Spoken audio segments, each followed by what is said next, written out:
Right, we're just waiting for the YouTube stream to start. Are we live? Excellent. Right. So good evening, everyone. Welcome to Cheltenham Borough Council's Licensing Subcommittee for Alcohol and Gambling, which is today, Tuesday, the 25th of March, 2025. My name is Councillor Dr. David Willingham, and I've been elected chair of the committee. This meeting is being streamed live to Cheltenham Borough Council's YouTube channel, and the recording of the meeting will be held for 4 years. If there are any breaks in the transmission of the YouTube stream, the meeting will be adjourned for a short period until any technical issues are resolved. To members of the public present, if you're here to make a representation to the meeting, you are consenting to the use of the sound and video recordings for broadcasting and training purposes. Please also be aware that CCTV and audio recording is now in operation in the public gallery, and those recordings will be held by the council for 5 months. Please note a fire alarm test is not expected, so if the fire alarm does sound, you should immediately make your way out via the nearest exit, which is either the door that you came in from, and there's another exit to my right. And if there is an emergency and we do have to evacuate, members of staff will help you get to the muster point. If you've got phones or other devices that are make noises, if you could put them on silent, please, so they don't disturb the meeting. And finally, before we start the meeting properly, I would like to make one announcement, which I would like minuted if possible, which is just to put on record my thanks to all the officers in licensing enforcement and public protection, as well as those who came from outside the borough to help this council during race week. The efforts of officers were very much appreciated, and I think it's important as a council we recognise the hard work and the late hours that our staff worked. So on behalf of the council, just to put on record our thanks to you all. So agenda item 2 is apologies for absence. There are none. The 3 of us are here. Agenda item 3, declarations of interest. Are there any declarations of interest? Councillor Sankey. Thank you, Chair. I just wanted to say that I attended the Witchwood Festival on the Sunday of last year. Thank you. Thank you. And I will say that along with Councillor Dr. Steinhardt, who's a reserve member for the meeting, we attended a site visit this morning. And I'll also say that I've got 2 outdoor music festivals booked later this summer in Germany, but they're not the same promoter and not the same venue, so they're not a prejudicial interest. Right, we now move on to the substantive item, which is agenda item number 4, which is determination of an application for review of a premises licence for the Witchwood Festival. So because this is a regulatory item, members must be present and have heard the proceedings in their entirety to vote on this item. We will ensure the review applicant or their representative, responsible authorities, interested parties and the premises licence holder and their representatives are present in the meeting. I'll ask the licensing officer to introduce the report. Subcommittee members and other parties will get an opportunity to ask the licensing officer questions. The review applicant or their representative will be given an opportunity to present their application or to make their case. We ask applicants to try and limit this to no more than 10 minutes. Subcommittee members will get to ask questions of the review applicant, and if there are any questions from other parties, they can come through the chair because there isn't cross-examination. We'll then hear from responsible authorities, other persons, and at each point, there'll be an opportunity for questions from members and questions from other parties through the chair.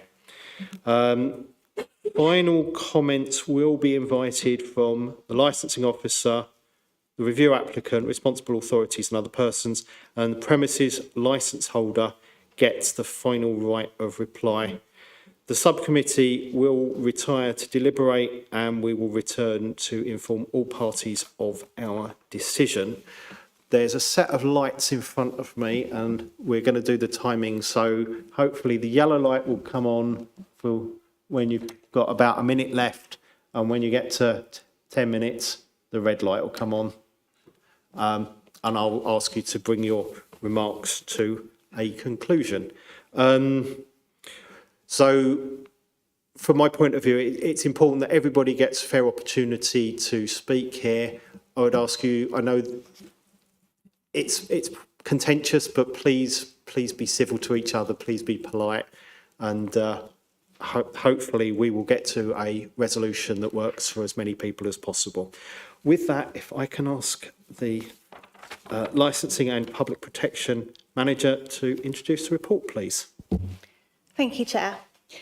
This licensing subcommittee has been scheduled due to a review application being submitted by another person under the Licensing Act 2003. This application was made by a local resident.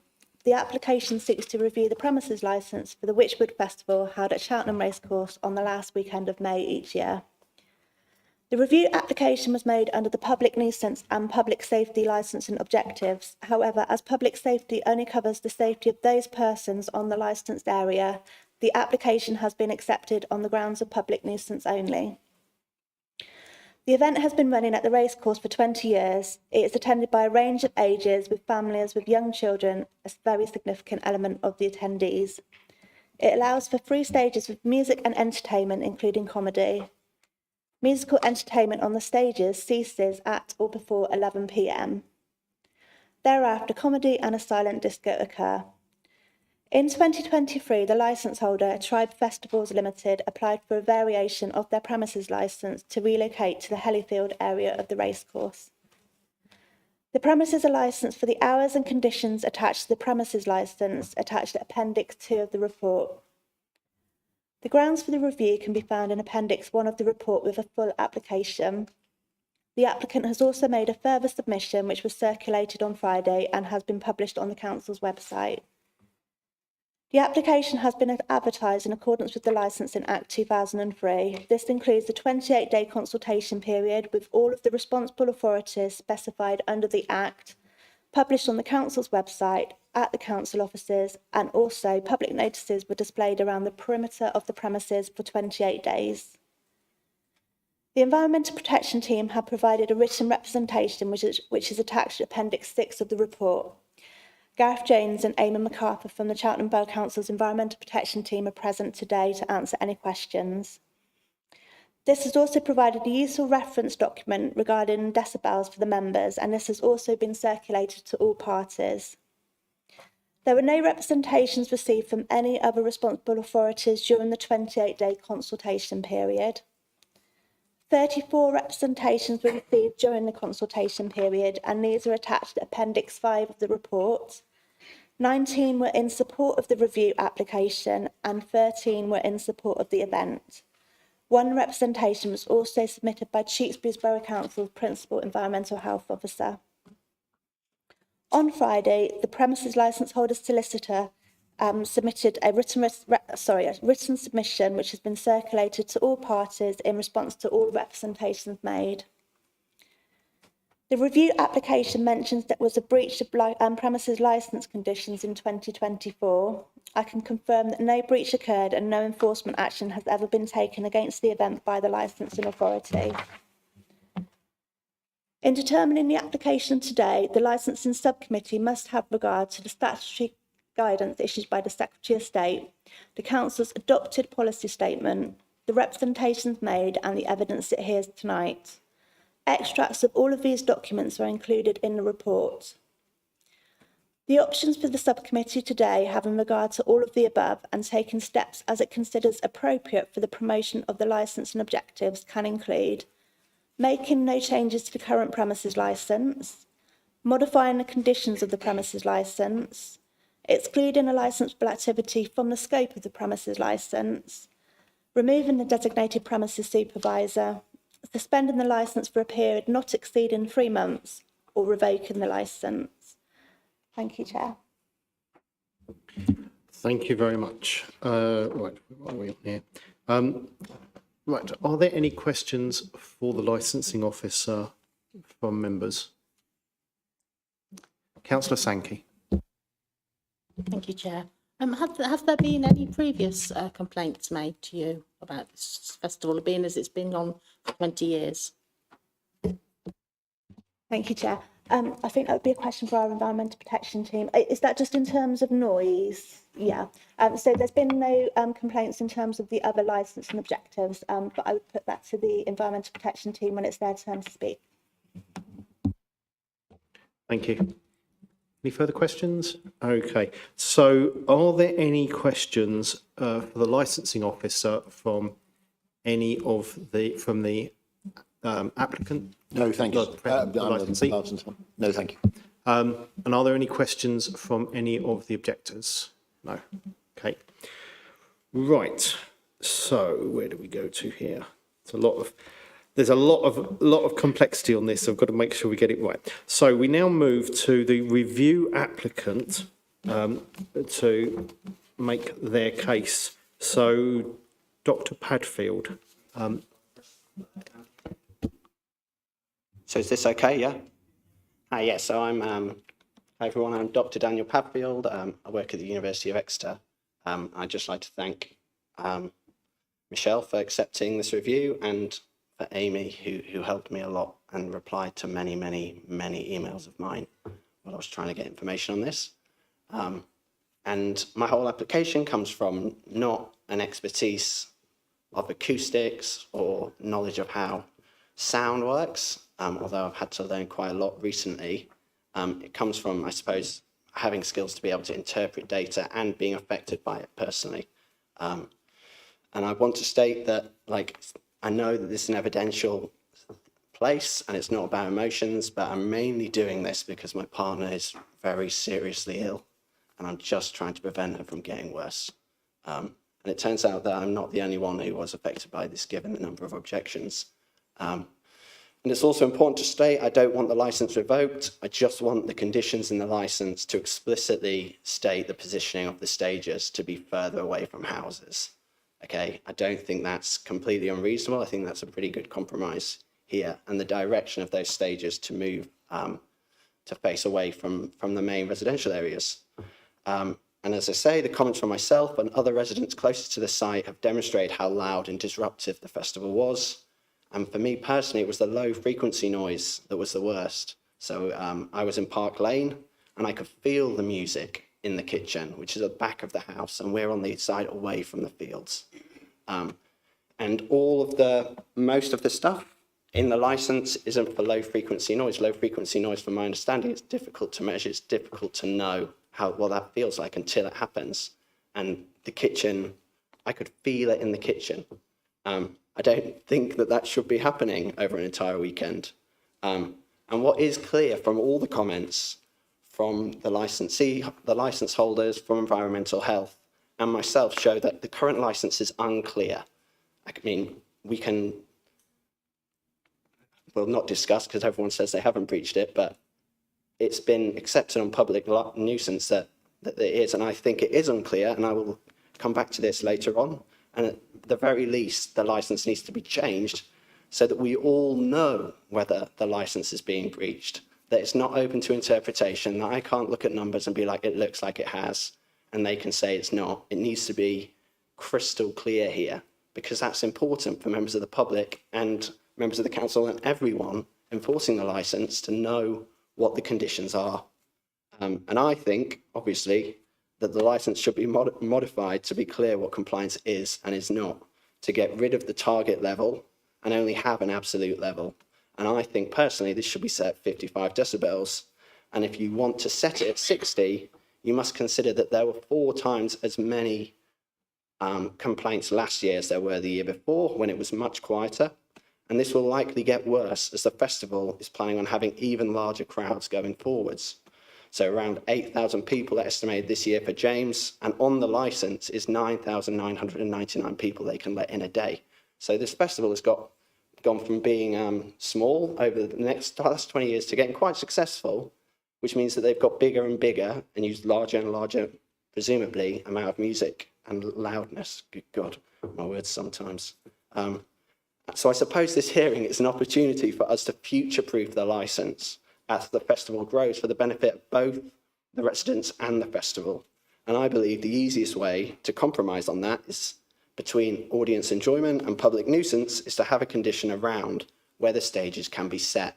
and have those the furthest away from residential areas. If you moved the stages to the other end of the Hellifield, Park Lane would still be amongst the closest residential areas to the stages, but they'd just be a kilometre further away. And now, just because I think I got a bit deep into this stuff, I would like to go a little bit deeper into whether or not they did, if they didn't break the terms of their license, whether they kind of bent the rules a little bit to suit themselves. And this is obviously important because I got told over and over that they haven't broke the license. So I think we need some clarifications here. And I'm not an acoustic consultant, so am I okay to ask for clarity from them as we go, or is it okay to go back and forth? So there isn't cross-examination, No. but if you pose questions, Later on. they can answer them later on. Okay, cool. That's all right. But it's a case of, this isn't an adversarial court Yeah, case. that's all right. If that's clear. And I have specific things I'm going to go through. Can I point them to the three of you? Is that okay? Have they? Yeah, we really, I think you can read them out, but submissions had to be in by, Well, it is, so I can point to where it is a document that exists already. if it's already in the paperwork that you've submitted, if you can point Yeah. that to us. So could I go to we're going to look at the noise observation report for 2024, please. And in the meantime, I'll read out the license that the lawyer represented in the thing. So the control limit set at the mixed position shall be adequate to ensure that a target music noise level of 55 decibels, measured at 1 metre, shall be acquired between the hours of yada yada. Where the target level of 55 dB is exceeded, then suitable and appropriate action shall be taken to meet this target level. And then you've also got an absolute noise level of 60. But later on in the license, it literally says, where are we? A noise management plan will contain the details on the response process for any deviations from the target level. So my interpretation of that is that every time you go above 55, you should try and bring that down to below 55, and that creates a buffer that stops you going above 60. I think that's a reasonable interpretation. So if we go to the noise report in 2024, I think that's it. Yeah. So the noise observation report, about the noise observation report. This observation report is to detail the event's noise levels as well as any actions taken throughout the duration of the event to control and manage noise. And in the appendix are those measurements. So Friday, 6:40 on Shaw Green Lane, it was 60 during the feeling. They say they took 3 decibels out of the both stages at 50 hertz. 20 minutes later, they took another measurement. It was still 60, which is above 55 and at their limit. So that's 20 minutes later, they made a change. The sound is the same loudness at the limit. I don't understand from what's written in the license, I don't understand how that is doing what the license says. 9:25, 56, above 55. And then they take another measurement 6 minutes later. It's now 57. But they haven't made any change. There's no comment on here saying they've done anything to the sound. Maybe they are, but it's not written down. And to my knowledge, unfortunately, Environmental Health couldn't measure that year. So this is the data we have to go on. Saturday, 2:26, it's 58. They make no change. 14:33, so 6 minutes later, they check again. It's 57, above 55.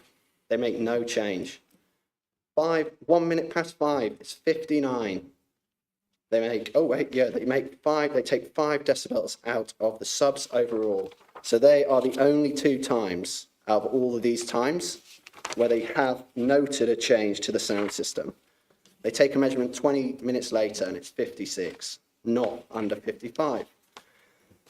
But they don't measure after that as well. So what comes up and up again is, so let's take the next one, 20:07, it's 57, which is not at 55. And if you were trying to measure, monitor this thing regularly, you'd think if you went above 55, you might take a measurement quite soon after to check that you've gone below and back to where you'd like to be, right? That's how I would monitor something. If it goes up, you then go back, make a change, and then you go and check it again. But the next measurement after 20 to 7 is 8:15. So that means that they have no idea what the noise was like for like an hour and a half. 8:15, it's 57 again, so that's Saturday. Sunday, 3:30, it's 57. They don't take another measurement for 50 minutes, and that's only responding to a complaint. 4 to 5 is 56. They don't take another measurement again for over an hour and a half. Then it's 59. The next measurement is 59. And then it's 56, and then it's, no, wait, no, I think I've lost the page. Yeah, sorry, I'm going back over.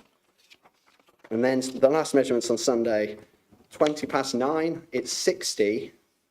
And then it is 10 minutes later, they do take a measurement in Park Lane that's 54, credit to them. But then at 9:30, it's at 57 again on a different place where they were measuring. So technically, yes, they didn't break the terms of their license based on the absolute level, but that's only because they could do that. The target level made no difference. It doesn't matter. And I think that needs to be removed so that there isn't this clarification here. There's not me saying you're making a problem. It's the fact that they are basically not doing what's written in the license, and that's not what they wrote in their response, actually. They wrote several times that they always did things at 55 decibels, and they didn't. Yeah, that's If me. I can ask you to Yeah, just that's- wrap up, if there's, so what we'll do is hopefully they will be able to address that in their statements. Okay, yeah. There's a lot of paperwork for this, so bear with me a second. Can you press the button and then? Oh, thank you. Right. So we now move on to any questions for you from the councillors. So are there any questions? Are there any questions for Dr. Padfield from the councillors? No. Okay. We may come back to you afterwards. I'm just trying to think whether there's anything else. So can I check how long you or your partner have lived in the premises that's Yeah, affected by the noise? my partner's been there several years, but she lives with her mum and dad who've been there longer than I've known my partner. So 15, 20 years. And it's only been, we only have ever noticed this festival in the last year. It wasn't a problem before last year, which is why I haven't done anything about it before then. Thank you. So with the caveat, obviously, there's not any cross-examination.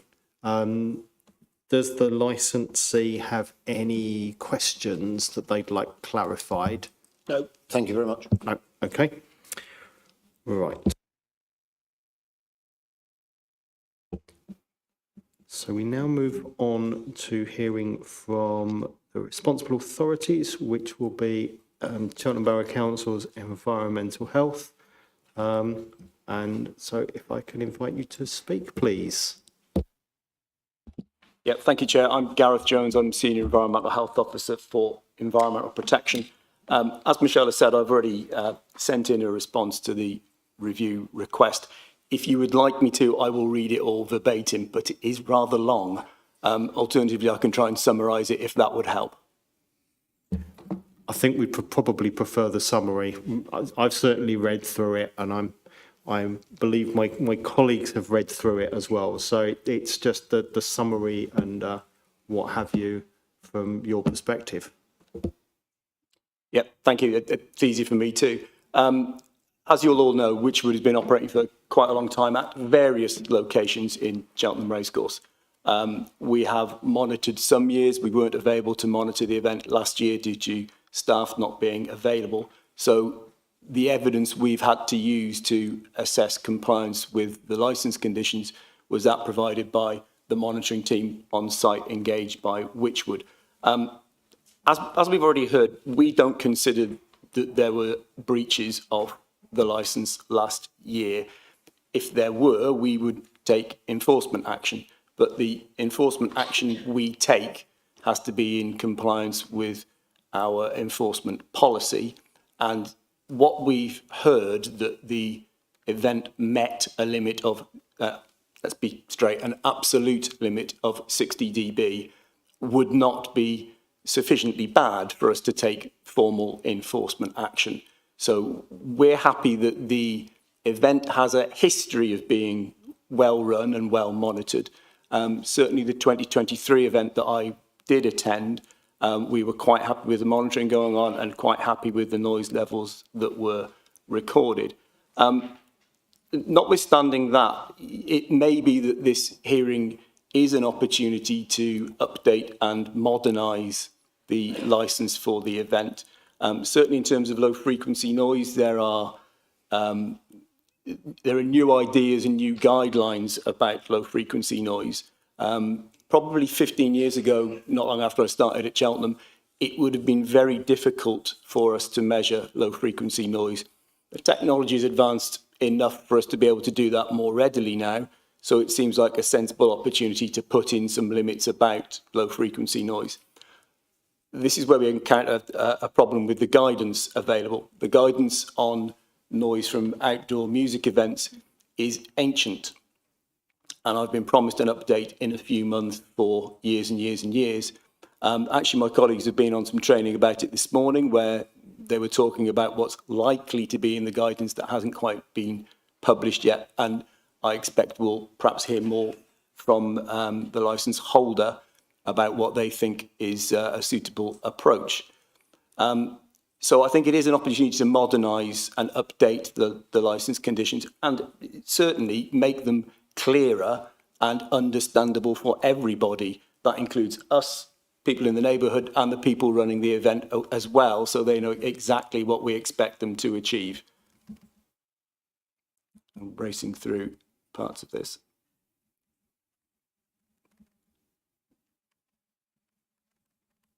Yeah, so the summary of what we saw from the monitoring last year and the monitoring that we did the year before is that the current absolute limit of 60 dBA, the A is important, is a suitable limit for the event. We think the event can operate within that limit.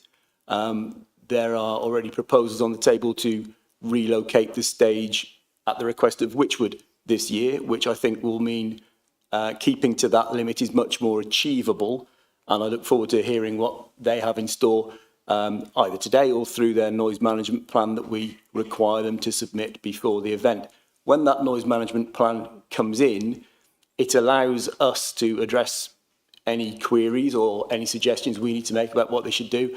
But in general, I think the approach to a licence should be that the licence still has a degree of flexibility, because one of the biggest influences on noise levels affecting all those properties in Prestbury, Southam and elsewhere is going to be the weather. So if we're too rigid about monitoring in a specific location, it may be that we're not actually monitoring the worst affected property. So there does need to be a dynamic approach by the people working for Wychwood, and indeed by us when we're monitoring it. So we like to see some scope within the licence for things to be agreed nearer the time. So, as I said, I'm happy to answer any questions, but I'm quite looking forward to hearing what Wychwood have to suggest about how they want to monitor, manage their noise impact this year. Perfect, thank you. Are there any questions from my colleagues, my council colleagues? Councillor Sankey. Thank you, Chair. It was the question I did earlier to Michelle. Have you had any previous noise complaints before last year? I've been monitoring events at the racecourse for quite a long time, for 17 years. There have been complaints about Wychwood Festival a long time ago when it was in a different location under different management. The 2023 event, as I recall, There was one complaint from somebody who lived miles away who was surprised that there was a music festival on. When I went to their property, they went, oh yeah, it's not a problem, I just didn't know it was happening. So, there's a lot of scope in complaints, but certainly prior to last year, there were no significant complaints about noise levels or not keeping to the required levels.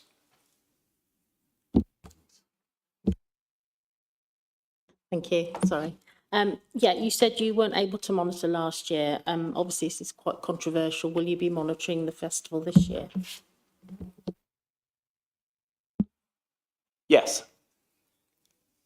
I don't think there's any more need for explanation that, yes, we will be there. We plan to be there probably all 3 days. Councillor Wheeler? More a comment than an actual question, glad to, because I was going to question about the range rather than the decibel rating. And you say that it's easier now to to monitor the lower ranges. I know from previous life, it's the low ranges are probably less harmful than the higher ranges. However, we're not looking so much at public health, we're looking at public nuisance, and it's the lower ranges are the things that really upset people. So I would be very grateful if we could monitor those lower ranges and maybe reallocate decibel ratings for the lower ranges. Yeah, agreed. And we've just taken delivery of 3 new sound level meters that are specifically able to measure low frequency noise and measure noise with the different frequency ratings that we apply when when monitoring low frequency noise. So 15 years ago, that wasn't in our capability. It is now. So I've got a couple of questions to go through as well. I'll run through them as I've got them written down. So first one is there anything from having weather monitoring equipment that looks at wind speed, wind direction, gusting, that could be put on as a requirement to help the licensee better manage the? Is there anything we could condition about weather monitoring that would help us or help the licensee better manage and monitor the impact? Because obviously the wind is one of the things that's carrying the sound. Yes, we could require that in a license condition. That might be gilding the lily a bit, because I would expect a noise consultant to be able to work out which way the wind's blowing. It's fairly straightforward. Okay. And I think we've covered this in our conversation at the site, but in terms of the remote noise monitoring equipment, having it stationed at particular places might not be effective because it's obviously weather dependent, and therefore having mobile noise monitoring is probably more important. Is that correct? I think having it mobile with someone to operate it is the best way to respond to complaints, respond to changes in wind direction and so on. So some consultants might want to use the fixed point as well. I would be reluctant to say rely on a fixed point when being mobile is more effective. Again, this is probably a little bit of a technical one. So most songs music played is about 5 minutes.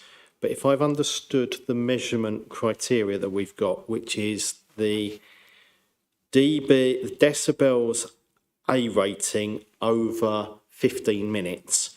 So does that mean that you can actually, for short periods of time, be exceeding 60 dB, but because it's all averaged out, that you would still be compliant?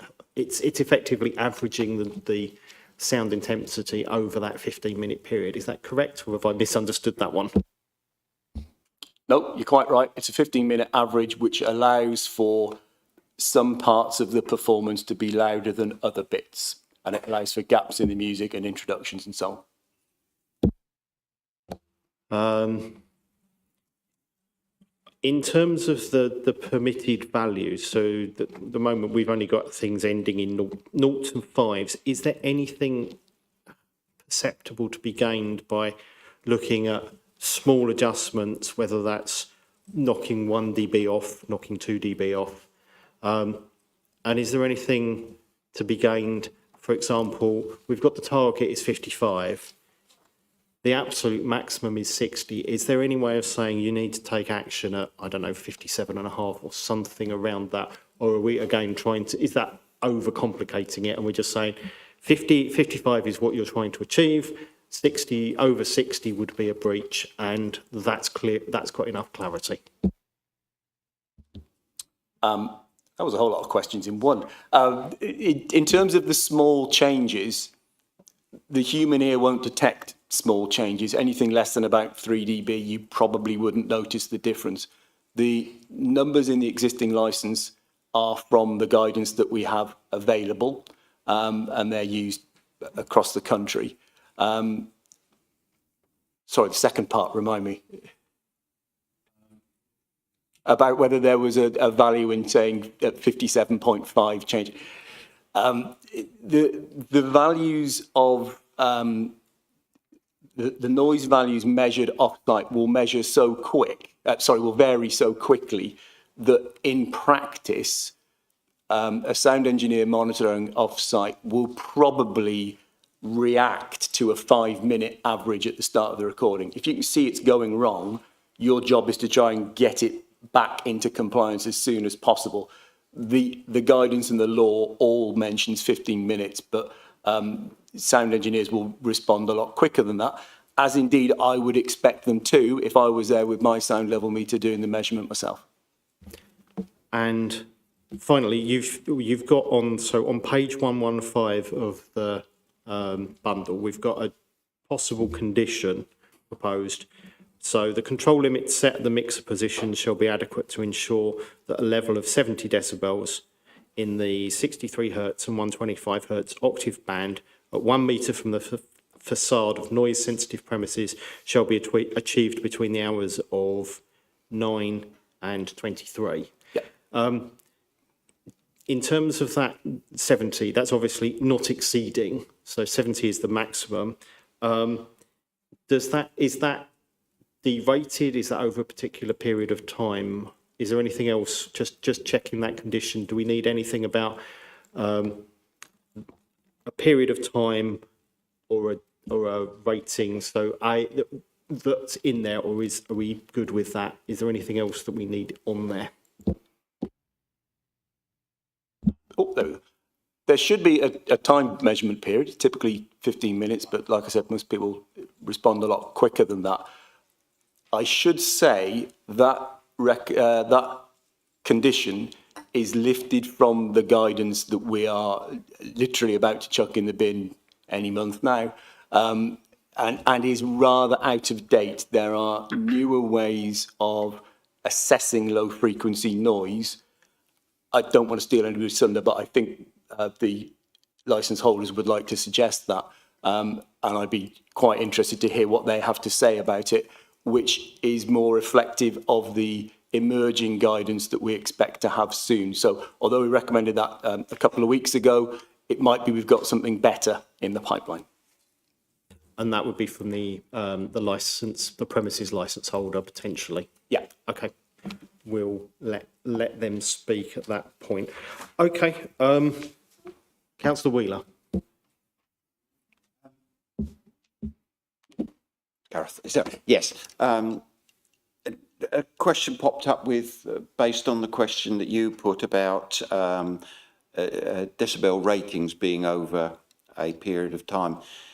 Is it practical or even possible to have peak conditions? So I'm thinking particularly with the low decibel, we're talking drumming, where you could sort of have lots of peaks of probably way over 70, but when you balance them out, they come below 55. So would it be possible to put a limit on peaks like that? Most equipment will measure a peak noise. It's not generally used in these kind of limits because the peak could come from anything. Particularly, very short-term peaks could be aircraft flybys, cars, somebody sneezing next to the microphone. So it's not a measurement that's commonly used for measuring music noise. It's probably something a sound engineer would keep an eye on when they're monitoring it.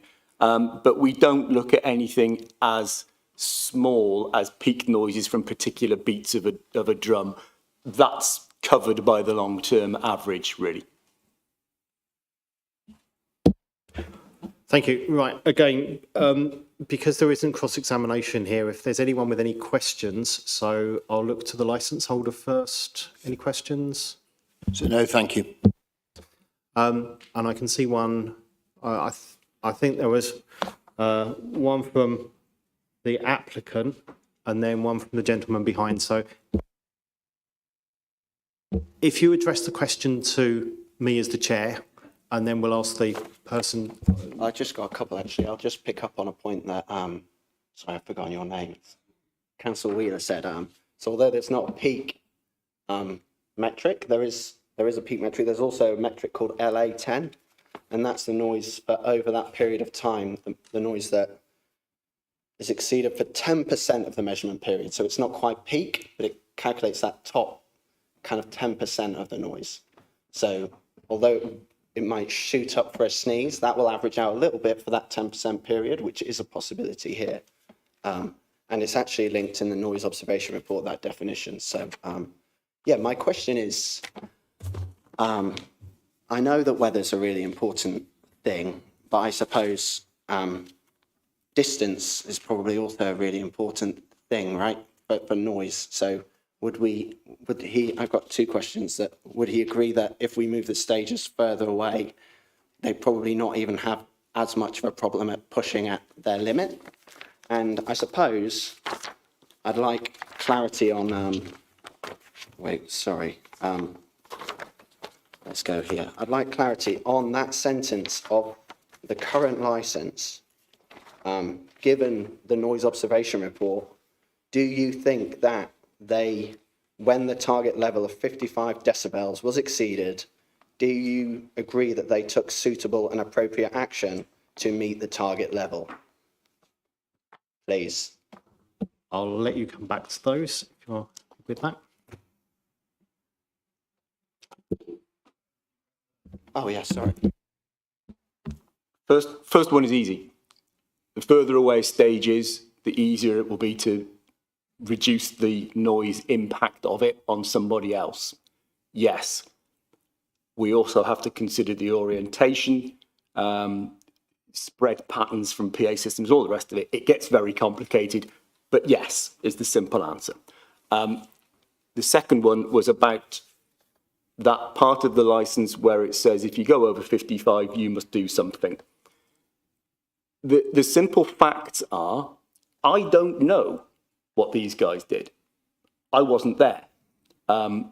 There are some limited notes in what they've provided, but there does come a point for a noise consultant where sometimes, despite their best efforts, noise levels will still rise or still be about the same because of the dynamics of the noise level on stage. So I don't know if they got it right or didn't do anything or got it wrong. I don't have the evidence. I'm an evidence-based officer and I don't know. Thank you. And now the gentleman behind, if you can just say your name for the record before you ask the question, please. Okay, thank you. Stephen Lennon, I'm the Joint Chair of Southam Parish Council. The question I had for Gareth is in connection with the monitoring of the festival this year. You mentioned, unfortunately, you couldn't monitor the festival last year. So unfortunately, you couldn't actually validate or otherwise what was actually happening on site. Could you briefly outline how you intend to monitor the festival this year?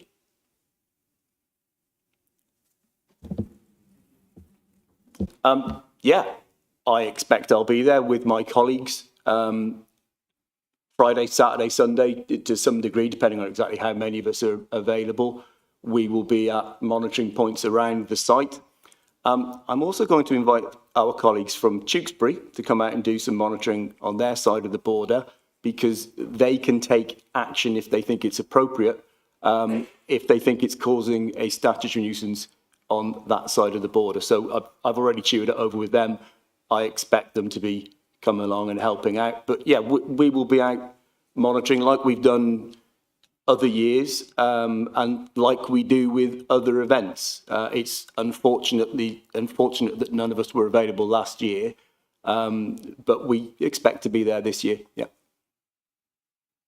Thank you. Is it possible to set up fixed monitoring, in effect, to replicate other monitoring, so you've then got an independent measurement of the information that's being sort of fed back to you?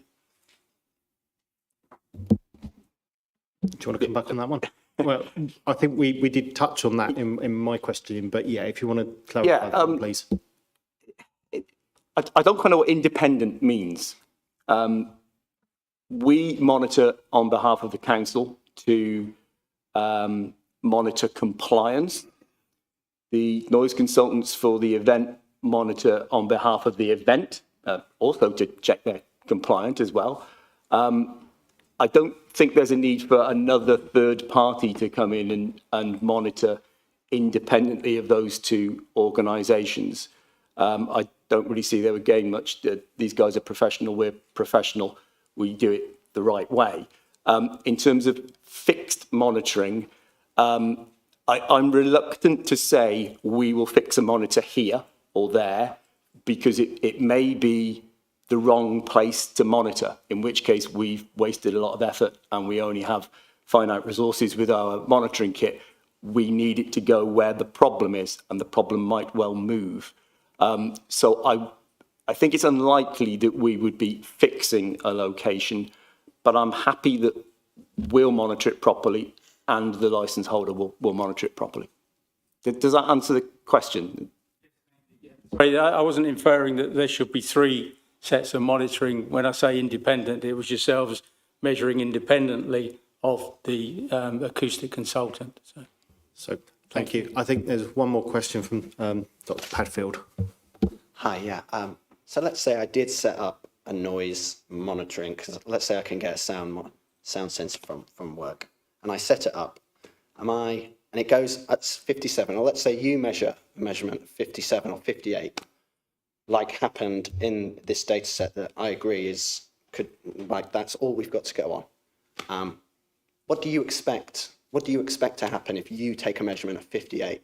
And because I don't think what I would expect to happen happened last year, which is why I'm here. So if I take a measurement, when am I allowed to complain? If I measure 60, is that complaint 56, 57? Like, where is that boundary? If I do see measurements that are between that 5 decibel range. If you can press the button, please. I suppose the only way I can answer that is what I would expect.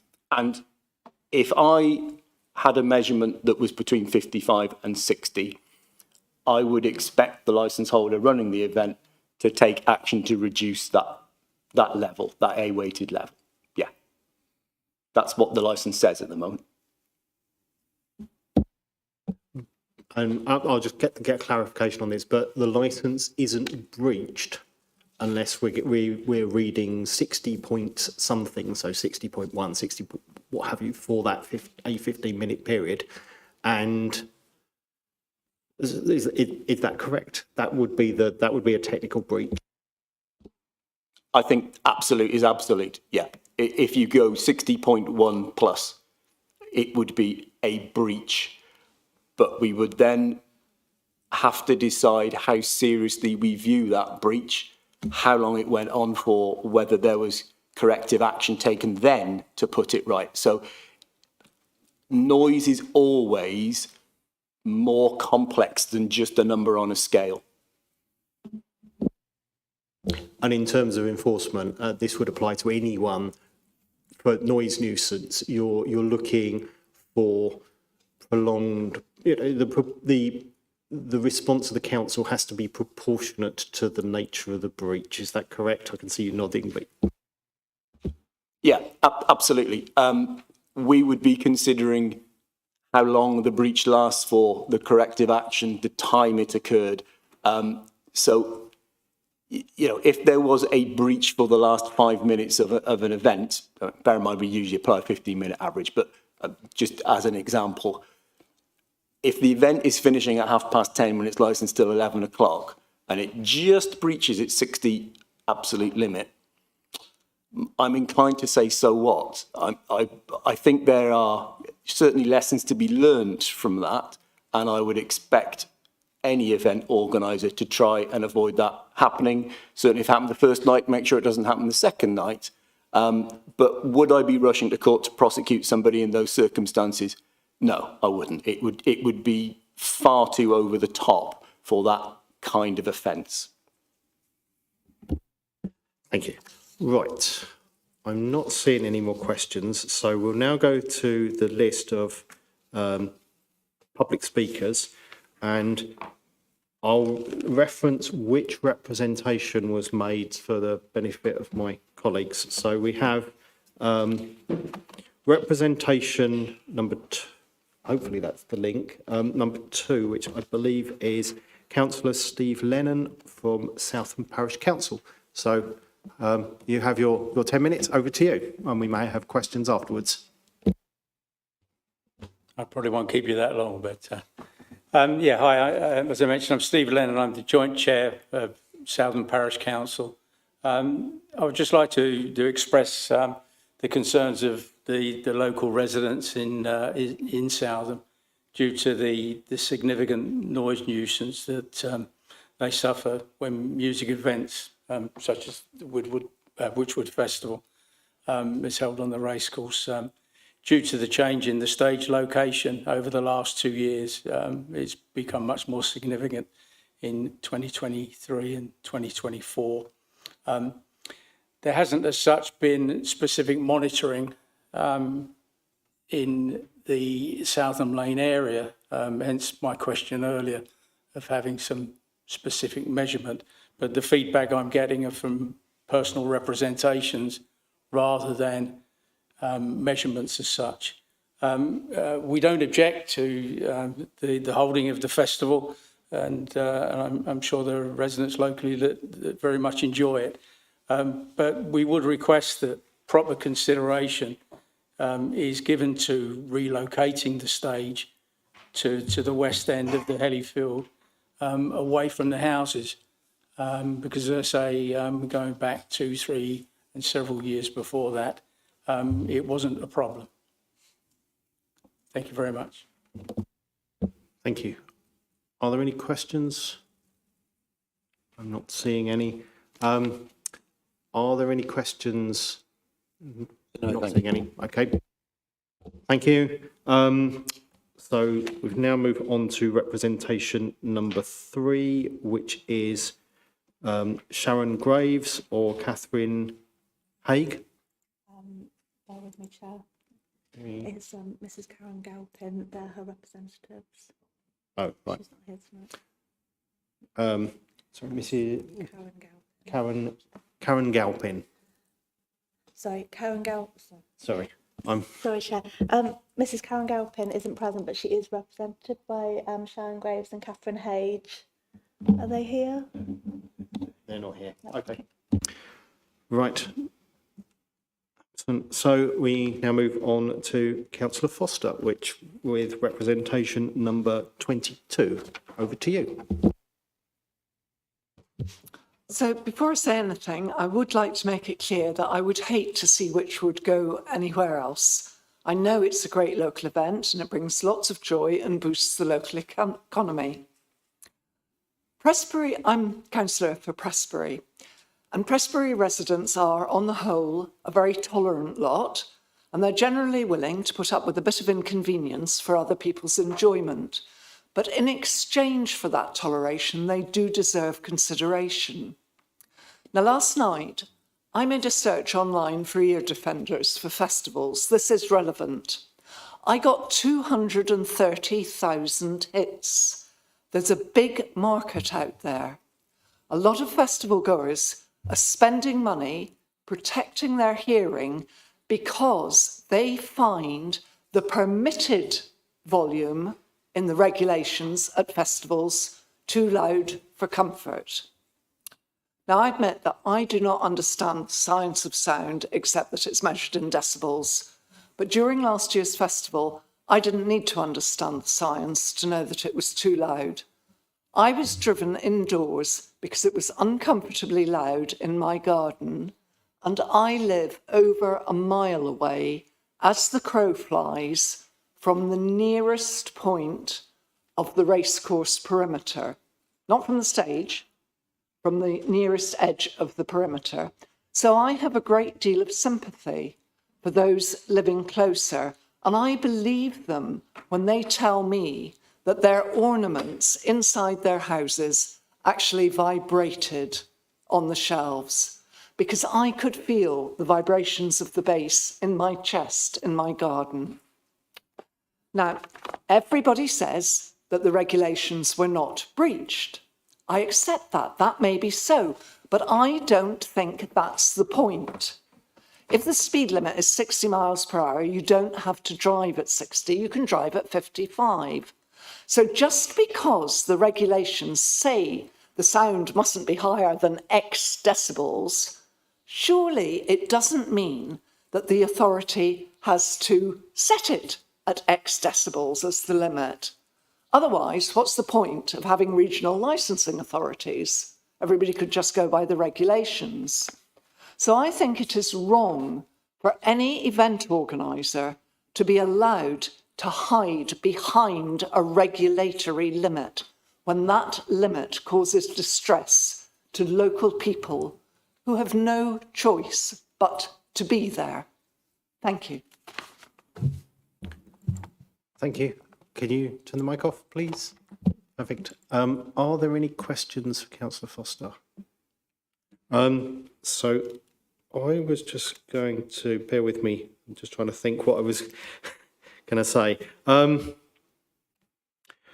So you've heard from our environmental health that there may well be a condition about the base and being able to monitor the low frequencies when we hear from the applicant. Would that, is that likely to go some way to addressing the concerns that you mentioned about things like the low frequency and houses shaking and what have you? Because that sounds like where you're one of your concerns. So do you think, we'll obviously wait to hear, but do you think that's likely to be something that will help? Microphone. It's likely to go some way, but actually, if the licence holder is going to take measures which they are confident will actually make things, what did I write down? Sorry. Which will mean that the target level emitter from the facade of noise-sensitive premises is reduced, then I don't see that they can have any objection to it being reduced on the licence. You know, if you're going to make it all right, then what's the harm in putting it on the licence? Sorry, I've lost what are you trying to put on the licence? Sorry. Right. You're talking about measures being put in place to reduce the low noise. So if the organisers are happy to put those measures in place, I don't see what the harm is in making that a condition on the licence.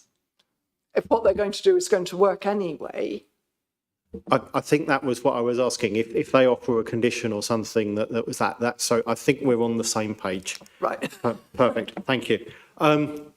So are there any questions from the licensee? No, thank you, sir.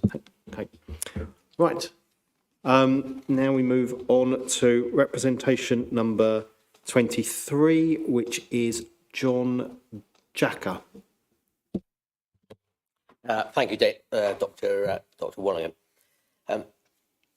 My objection to the granting of this licence is on the grounds of noise, particularly LF noise, for which no absolute and target music level have been stipulated by the council. The Code of Practice on Environmental Noise Control at Concerts, 1995, as Mr. Jones said, it's 30 years out of date. And the intrusiveness of LF noise may be underestimated. And it may be necessary, as stated in those environmental noise controls, it may be necessary to set additional criteria in terms of LF noise or apply additional control conditions at some sites. Now, LF noise propagates more readily over distance compared to higher frequency music noise, particularly over flat open ground, and the LF effects on human physiology are more pronounced.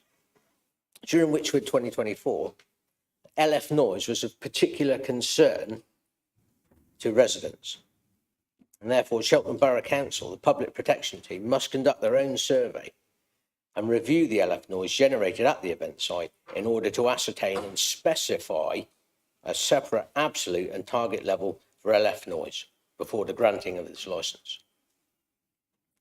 The licence conditions set for public nuisance off-site effects powers 1 to 3 should be reviewed by Cheltenham Borough Council Oversight and Scrutiny Committee, as well as a licensing committee, to determine if they are fit for purpose.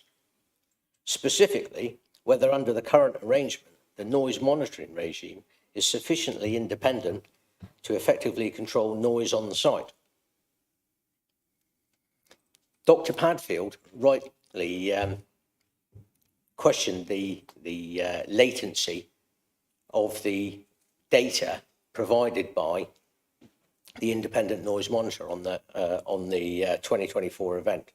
And I can provide witness to that, because the independent monitor was actually using my field to conduct noise measurements.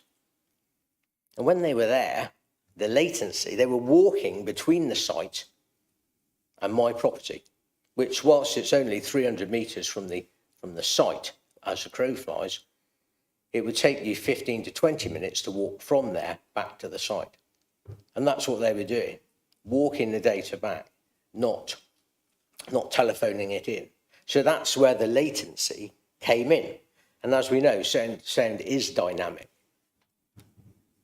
So at one point, when they measure it, it was over the limit. At another, it may not have been. So this latency, the noise monitoring regime, because Cheltenham Borough Council were unable to attend, was substandard. I'd like to move on there to the higher frequency music noise. The Code of Practice for Noise at Environmental Events, 1995, is a guide only, and its stipulations are not a universal data set suitable for every site or event. By not specifying absolute and target minimum music noise levels within the licence, the responsibility for noise management was effectively delegated to the event management company on behalf of the promoter. Furthermore, as stated in the licence conditions, the Public Protection Team relies solely on acoustic data provided by the licensee-appointed acoustic consultant only. And this I consider to be a suboptimal level of public scrutiny, providing just a single source of parametric data with no independent verification or authentication. With a number of noise complaints at an all-time high, and the stage being located at its closest point to the residential properties, the Public Protection Team must engage a separate acoustic consultancy to survey that event site in order to independently determine a level of noise generated and employ that data to specify absolute target music levels for the Witchwood event. And these levels must be commensurate with the stage site, the topography, and the prevalent environmental conditions. The parameters stated under the licence conditions, para 3, are too high. The control limit set at the mixer position is fixed such that it readily breaches the licensed target music noise level of 55 dBs, particularly when taking into account, as I've said, the topography and the environmental and meteorological conditions at the site, at the new event site on the Helly Field. And these cumulatively do not allow sufficient attenuation of the sound front down to the target noise level before it arrives at noise-sensitive premises. There could be mitigation in that if you put a sound wall, sound deadening between the stage and noise-sensitive premises. For the 2024 event, the control limits set at the mixer desk were a minimum of 96 dBs, and that is a direct quote from the independent noise monitoring team leader to me in my field on the 1st of June. At that level, the licensee was unlikely to meet the 55 dB limit of the license. A reduction in the control limit at the mixer desk to a maximum of 80 dBs and a target music noise level of 50 dBs should be instigated for 2025. Acoustic data results and noise complaints can then be analysed post-event to reach the solution for both parties. Thank you.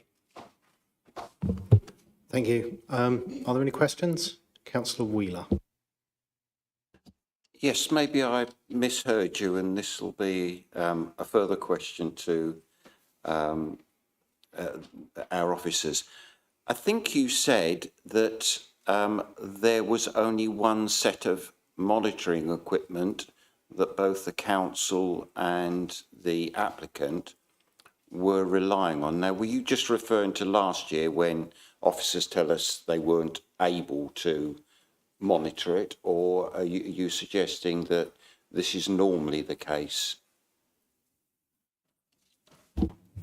So I can't speak for other years because hasn't been a problem in other years, but certainly for 2024, Cheltenham Borough Council weren't available to conduct monitoring, and the only monitoring that was carried out was by Nash Joins, who were engaged by the licensee to conduct independent noise monitoring, and they were the only monitors that I saw.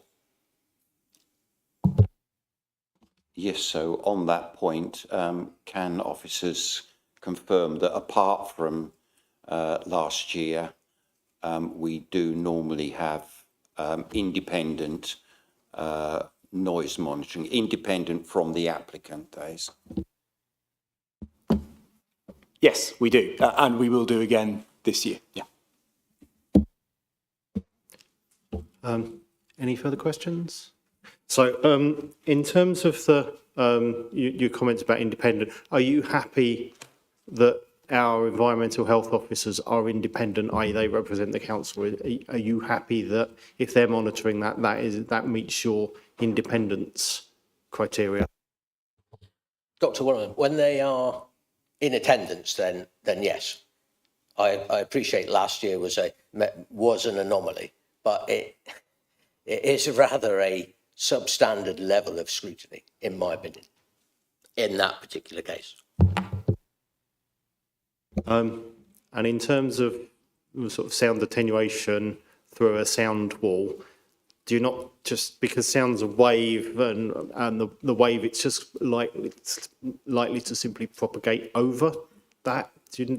I just wonder whether you think that would be effective or not. Well, I happen to know a little bit about how sound propagates, and if you did put a wall, so lower frequency sound has more impact.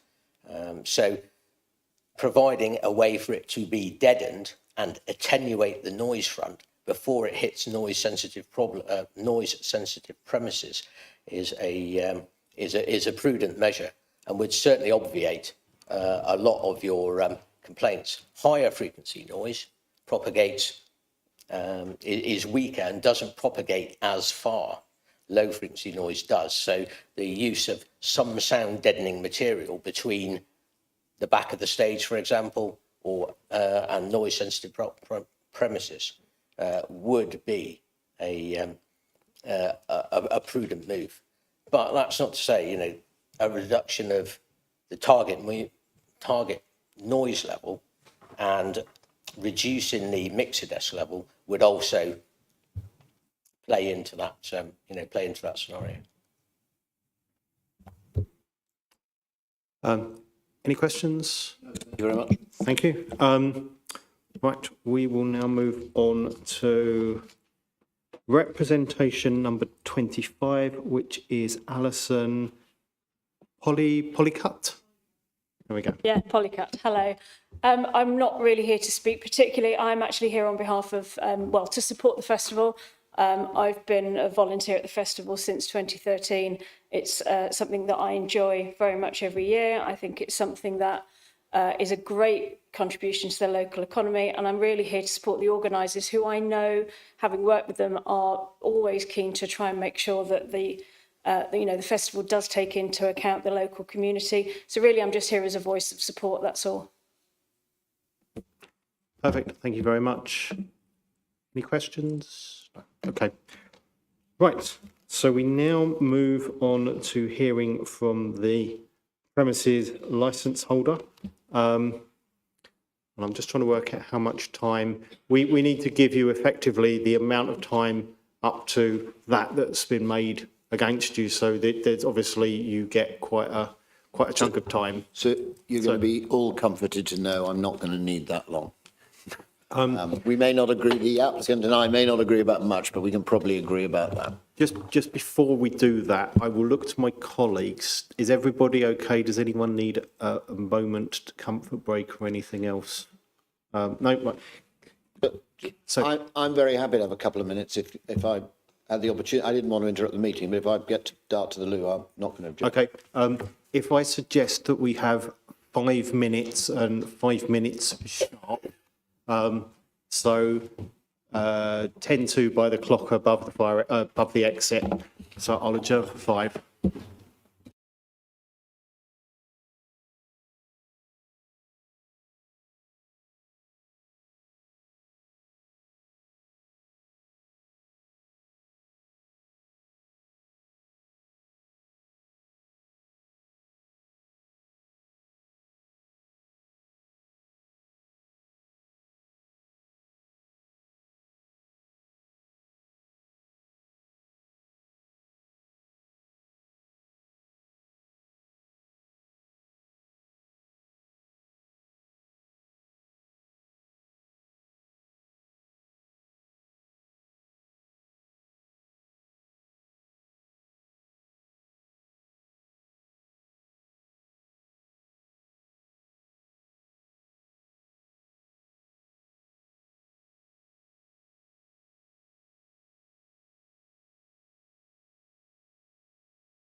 Right, welcome back. So we now get to hear from the premises licence holder. So I will hand over to you. So thank you very much. So what I'm going to try and do is obviously pick up some of the points that have been raised through the course of this evening, but also address you on behalf of the premises licence holder on a number of points that we think are appropriate for your later deliberations.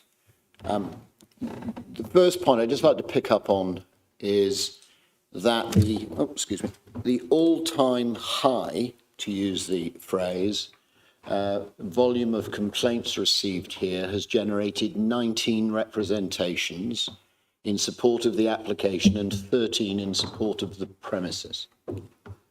That's the all-time high. The subtext of some of what was said, that this is a perhaps less than trustworthy or reputable organisation, or that there was a substandard approach to noise management, is entirely refuted and simply not accepted whatsoever.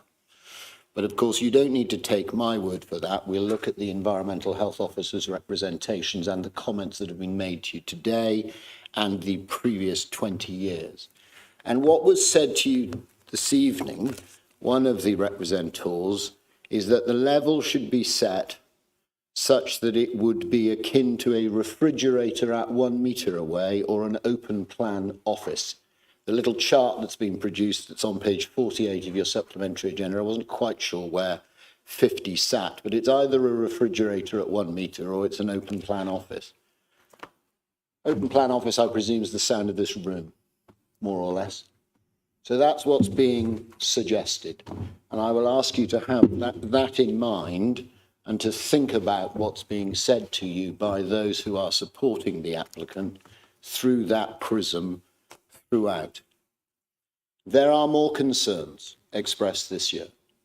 We need to improve. About that, there is no challenge whatsoever, and we are obviously extremely sorry to be here. That is not the same thing as saying that there was a breach of condition, that we were dilettante in the way in which we managed or manage our affairs, that we have suddenly changed and that the previous 19 years need to be forgotten about, and we will be asking you to bear that in mind. More concerns does not make for the fair conclusion that there is public nuisance. Second thing then I'll be inviting you to consider is page 111, and I'll be inviting you to turn to it in your original bundle. And in fact, it's page 112 really that I'm going to refer to. And that's from your Environmental Health Officer. And what that says is that, in its simplest form, paragraph 1, the recordings were well within the licence conditions. Paragraph 2, they received positive feedback from some nearby residents.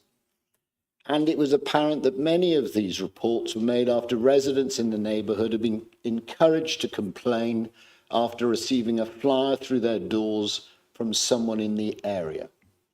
Paragraph 5 demonstrates that effective action was taken. Demonstrates that the absolute level was not reached nor exceeded. Demonstrates the dB was reduced by 6. That monitoring was undertaken was the appropriate location and times. That they took action to reduce the noise levels proactively and reactively, which is what is expected by the department. There's then a mutual debrief, bottom paragraph. Top paragraph, page 113, all recommendations were accepted by Wychwood. And then into Wychwood's licence, third paragraph from the bottom touches on the POP code. We've all been talking about the code, and I'll come on to speak about the code, and I think we all accept it's old and perhaps it's redundant and perhaps it needs to be reviewed, and perhaps modern considerations need to take effect, and I'll revert to that when we talk about the low frequency levels. But the code says that the levels should be 65. We are already operating at a maximum level that is 5 dB less than what the code recommends, and we are operating at 10 dB, which again, your chart at the rear produced by Environmental Health will confirm is a halving of the subjective loudness. That's what 55 dB is, half subjective loudness of what the code recommends is legitimate in the circumstance. And in passing, and I entirely accept it's not an urban area, so we're all clear, in an urban area, the level proposed is 75. It's not an urban area. I'm not pitching for 75, but I am unashamedly saying that all the talk about 60, 55, and the latter proposal that it should be 50 needs to be considered in the context of 65 is what national government recommendations for best part of 30 years has said is reasonable. So we are operating at respectfully an unreasonable level on that basis, but it is not an unreasonable level in excess. It's an unreasonable level beneath what the rest of the country considers is fair, proportionate, and reasonable. And you go on then to the penultimate paragraph, 1.13, as per best practice. So we've got engagement on best practice, and you will see the comments about 75 dB and 65 dB is set out on page 114, and again that's produced by your environmental health officer. So what we've got is a report from your environmental health officer that significantly challenges the assertions that have been made to you this evening about what is fair, proportionate and reasonable. And licensing, as all committee members will know, is nothing if it is not about what is fair, proportionate and reasonable. Will we have an impact on some neighbours and residents? Yes, we will. We do our absolute best to manage and minimise that. But will we have an impact? Yes. If we want no impact whatsoever, if we want tranquility, then we have no event. And I don't say that to be awkward. I say that to be straight with the committee. I'm afraid that this is a balance, and all large-scale event licensing is a balance. We talked about, and this is the town of festivals after all, and one of the most famous festivals in the world has just taken place here. Your traffic is respectfully not great during race week, but that is part of the balance for the town, for the residents, for councillors, for attendees. I use that as a microcosm point. I appreciate they're very different. In terms of the condition, just to jump into that, if I may, the wording that we have proposed, or we would propose, which takes account of what, and I'll stand corrected by your EHO, but what I'm going to call the modern guidance rather than the historic guidance, we propose the following wording, and I think it has been provided to your colleague, but admittedly, I think earlier today, the level of amplified music and energy emitted from the site shall not exceed a target of 85 dB LEQ15 with the upper limit of 90 dB LEQ15 at any time when measured at locations specified in an approved NMP at the C weighting. So that's the base thing. So I'll just deal with the measured at locations specified. Some talk today from some of the representatives about the degree to which the monitoring locations are correct or incorrect or delivered to. That is something that we engage with your environmental health team upon. That forms part of the noise management plan. We are entirely open to a discussion about where that monitoring should take place. There is no resistance to any of that. We entirely accept that that will be part of the dialogue going forward. In terms of the static and mobile issue of monitoring, a combination of both is generally regarded as the appropriate manner in which to do it. There is nothing inappropriate about permanent fixed monitoring, because what you do is you work out where the most sensitive locations are, and then you have permanent monitoring there. And I'll come on to some of the improvements that we are going to propose for 2025. And I'm not shying away from the fact there are improvements to be made for 2025. But we will be suggesting that there is a permanent mobile monitor in immediate proximity to the residential area in particular question. I appreciate that may not necessarily touch on the councillor's points, but for many of the others who live in immediate proximity to one another. I'll just touch on the event. You have within your papers, it's in the supplementary papers, you've got a presenter at page 1. I'm sure you've all had the opportunity to look through that, and I suspect you're all pretty familiar with the event. It seems that everybody actually is. And there is also within the papers the index to our event safety management plan, which is the document that sets out all of the policies and procedures, page 17 of your supplementary agenda. It sets out on a page and a half of A4 the various policies, protocols, procedures that we have in place to manage this event. We are only here talking about noise. It will be of significant note to the committee that no one is suggesting that there is anything else to discuss here at all. And as a means of adjudicating whether this is a well-run event, I will be asking you to weigh that significantly in the balance. There are no responsible authorities bar the environmental health representation, which candidly, it is difficult to construe that as supporting the application in any way, respectfully.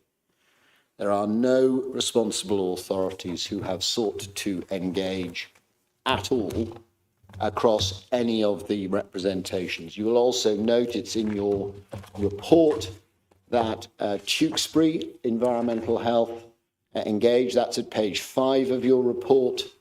They mention a small number of complaints, no suggestion of further action being required whatsoever. We have been doing this for 20 years. Despite what has been suggested this evening, we are very well trusted. We are, to quote the environmental health officer, we have a history of being well run.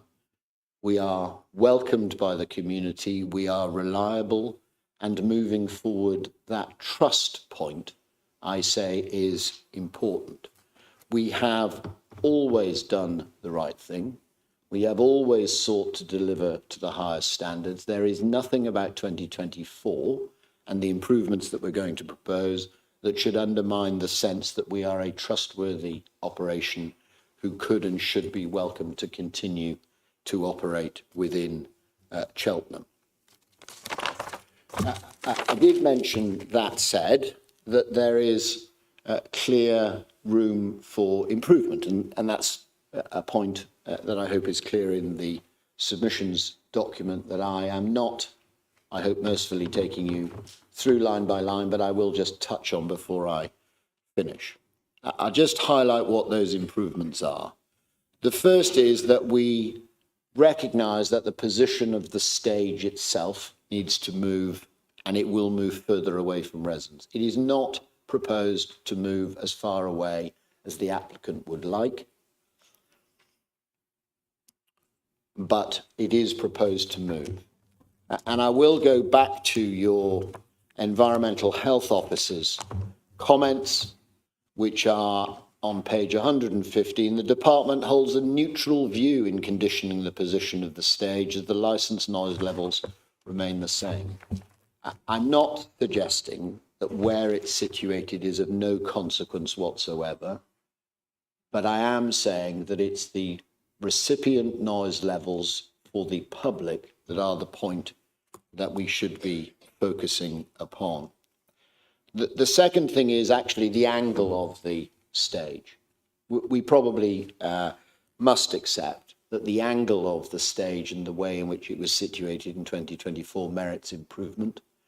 We had effectively a slight pinch point at the rear of the audience in 2023.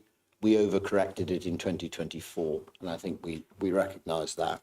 What that meant is that noise effectively came back at residents too directly, and we proposed to amend that. The other thing that we propose to amend this year, it's not actually been raised by anyone, but we are absolutely committed to being transparent, is that last year we have, as you know, 3 stages that are able to be operated. And we programmed such that there were the 2 main stages were operating on our reflection at the same time more than is appropriate, because that generates sound from 2 stages rather than from 1. And so this year, the way in which we are programming the stages mean there will be a very significant reduction in the time that 2 stages will be operating at the same time. It is not the same as saying there will never be any crossover. There will be, but I think as a simple mathematical figure, it was about 7 hours worth of operations across 3 days last year. It will be about 90 minutes this. The other proposal, which I've already touched on, is that we're going to have a 3rd monitor, mobile, part of the Jones Nash team, and you will have seen their noise management plan. I'm not planning on taking you through that, and that will be continued to be discussed and considered with your environmental health colleagues. But a 3rd individual who will be responsible for mobile monitoring, and as I've already touched on, that will be focused particularly on the residential community in the immediate vicinity. We're also proposing, in terms of the production of noise, to have what are called delay speakers. You may all be familiar with this, and forgive me for the slightly amateurish explanation, but this is how I understand it. Instead of having one big set of speakers on the stage that push the music back to everyone and have the attendant reverse noise going out the back, a delay speaker is the speakers on the stage are smaller and you have additional speakers further into the field so that those at the rear, and they're called delay because the music actually comes out of them slightly later because naturally sound travels. Yeah. And then the last point, and if there are questions on this, I will be directing them toward Mr. Singh, is that the dialogue with the production of the music from the PA is already underway, such that the way in which the sound is produced will be more easily managed and controlled. And as I say, specific questions, there is a paragraph within my submissions that sets out the precise detail as relayed to me by Mr. Singh, but I would be stretching it to tell you that I could take you through that line by line. The other point that I would make about the music at this event is that this music stops at 10:30. That's actually not technically true. To be fair to the representatives supporting the application, they use the phrase 10:30, but actually I think it's 10:41 on one of the nights, and we've set out the specific times that the stages stop. I do ask you to bear that context in mind throughout. This committee, certainly other committees in which I've been involved, have noise concerns that extend to midnight 1, 2, 3. We have a silent disco after 11 o'clock at this event. This is not a cavalier late night mad event. This is a family friendly event where we need to be respectful of the fact that we have a lot of people who camp. Those campers often are accompanied by children. They are families. They need to sleep.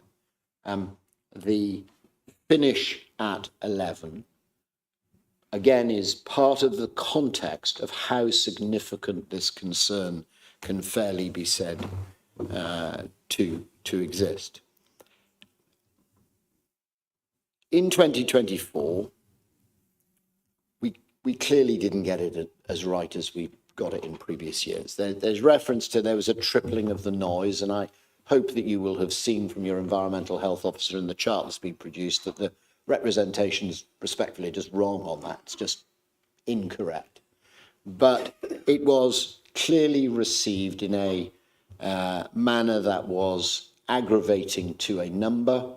And for that, we are sorry. We have no interest whatsoever in aggravating anyone. We've not done it before, And we would suggest that there's no basis on which anyone could fairly conclude we're interested in doing it again.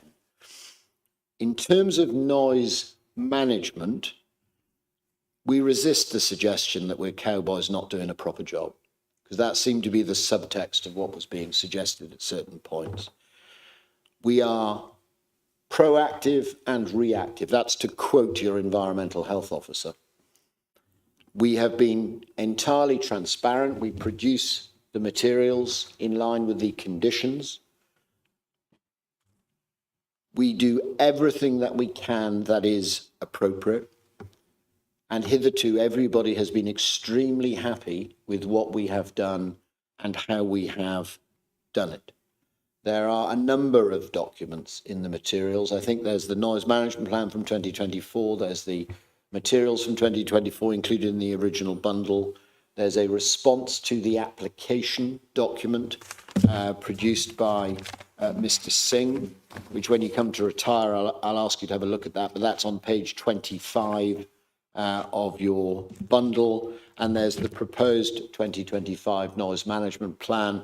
I entirely accept that that's a draft, and Environmental Health will want to contribute to that in the fullness of time, but hopefully helpful to see that we're on top of it. We talked a lot about, or the applicant talked about, or perhaps suggested that we were complacent about the noise management, which we, I'm afraid, don't accept. The one thought that struck me, and I'll be inviting you just to have a little bit of a look through this when you come to look at the materials. Page 49.1 of the concerns was directed toward, the extent to which we're managing noise within levels and so forth. And at 15:45 in the apple orchard, the main stage was audible at about, as I understand it, 53 as the overarching figure, and birdsong was audible.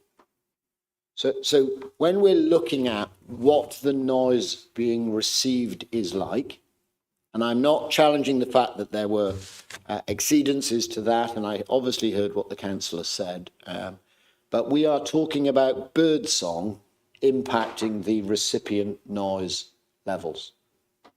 And again, you don't have to take my word for that. Your own environmental health officer tells us that, as I read it, up to 50 dB, that's the sound of a refrigerator a metre away. And I know that there are noisier refrigerators than other refrigerators, but even a noisy refrigerator, one would struggle to suggest that that was a public nuisance. Or indeed, if one was outside in the garden, that a suburban area at night with no local traffic is not a public nuisance level. And nor is heavy rainfall, nor is a lorry 100 metres away, and nor is an open plan office if one were inside. That simply isn't public nuisance.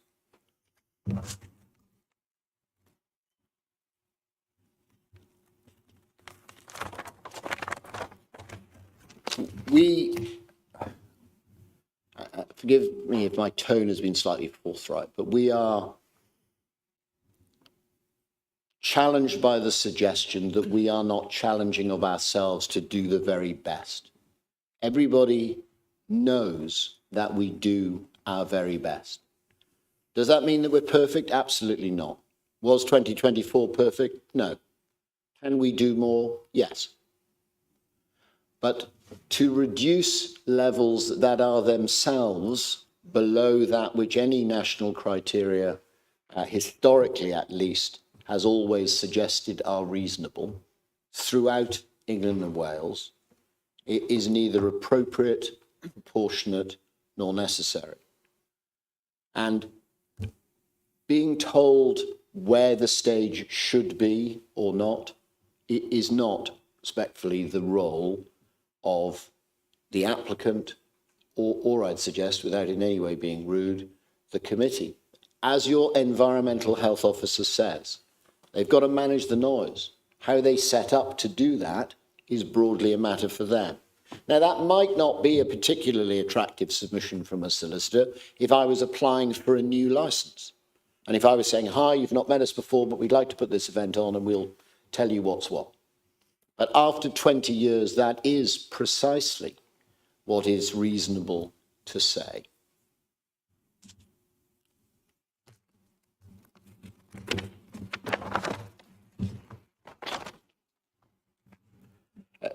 Just one point, Councillor, it was a question that you picked up with your environmental health officer, but I do want to just make this point.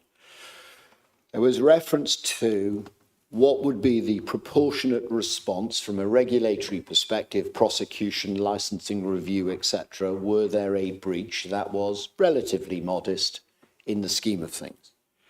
And the view was, I think, that there would not be the necessity for there to be any action. And I think, again, sorry to quote your environmental health officer so much, he said one might think, so what, if there was a momentary breach.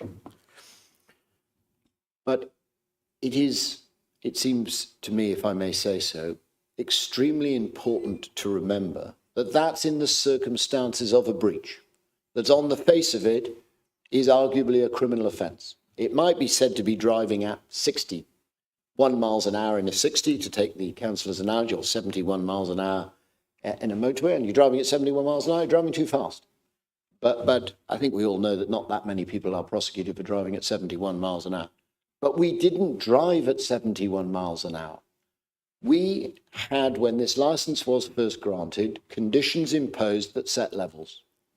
And I appreciate that that may have been a long time ago, and it may very well not have involved the councillors who are here this evening. But at that time, someone determined that if you deliver to these levels, there would not be public nuisance. The purpose of conditions is to ensure that there is no public nuisance. It is not, I'm afraid, the purpose of conditions to ensure that there are no concerns articulated nor any complaints, modest though they are in number. And over 20 years, less than one a year, as far as I can work out, although I accept there are bound to have been some in the past about something, so I'm stretching the point. I accept that. We would invite you to the conclusion that one of two things is appropriate for this evening. The first is that actually no further action is required whatsoever. Your environmental health officer did not see fit to review us, to enforce against us, to provide any negative feedback about our operations, our noise management, and believes that the complaints were generated in part by a flyer that invited people to complain. But says we could look at issues of low frequency base noise. The wording that I've got, and obviously I've only read it once, I have written it out as best I can, and I can happily read it again. I know that it's with your environmental health officer and you may want to make a comment on it, but I'm just, if you'll allow me, one point of repetition is I'm just going to read that out again because it just maybe help. If you could do it quite, excuse me, if you could do it quite slowly so we can all make a note of it, that would be brilliant, please.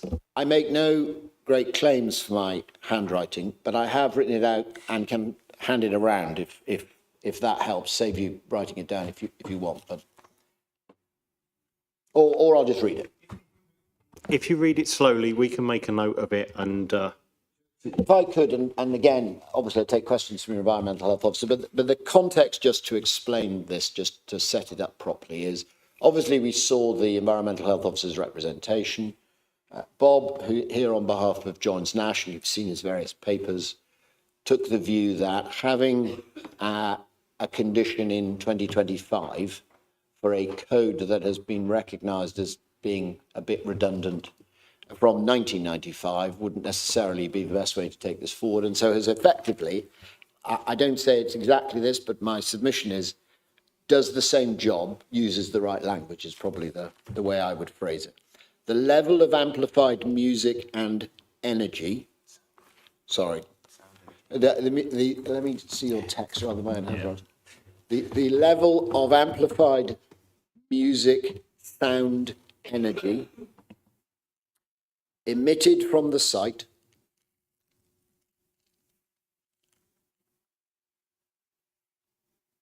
shall not exceed a target of 85 dB LCEQ. And again, environmental health and Bob here, but I think LCEQ means base low level.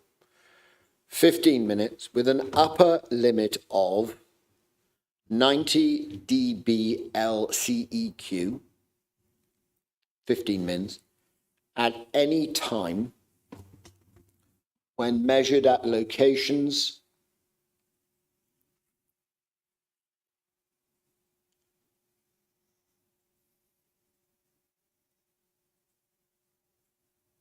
specified in an approved noise management plan.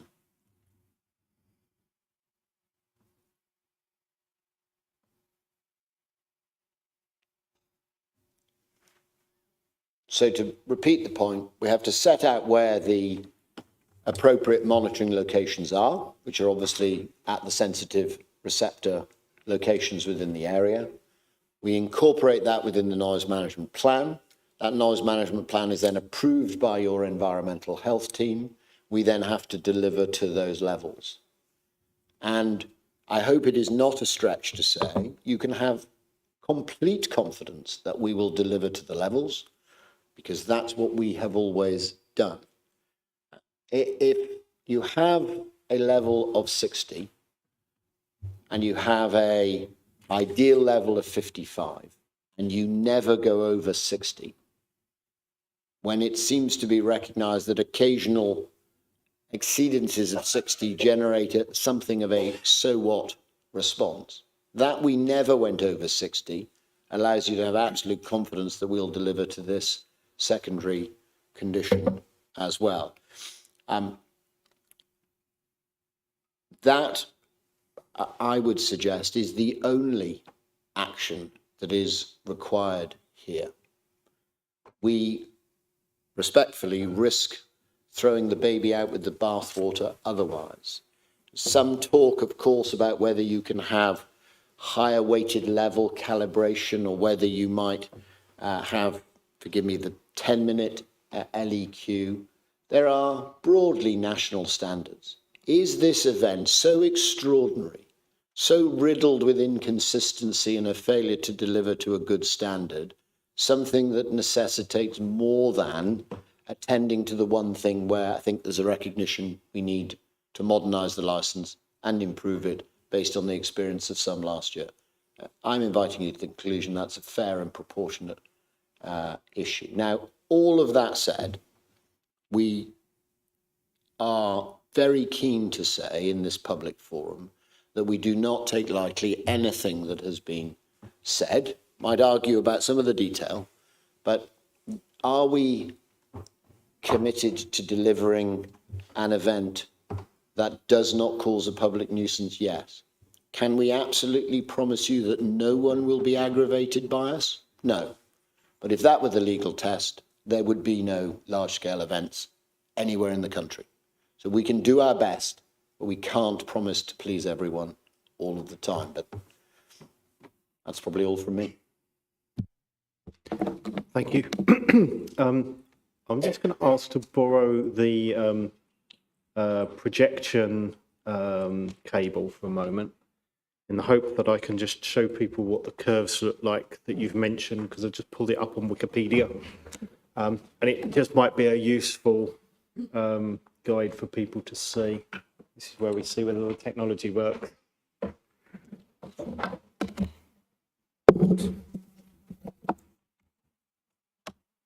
Bear with me a second. Right.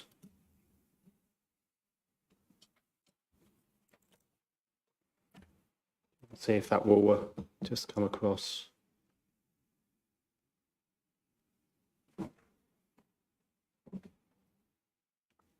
Is anything going to happen? Perfect. So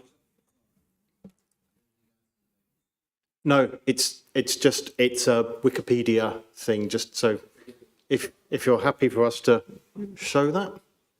Well, I haven't seen it. Okay. Sorry. Respectfully, no. I'm not. Okay.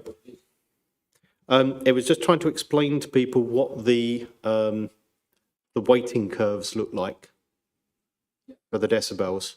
We all have it circulated and have 5 minutes. We can all have a look. We- I'm not speaking about the resident. Okay.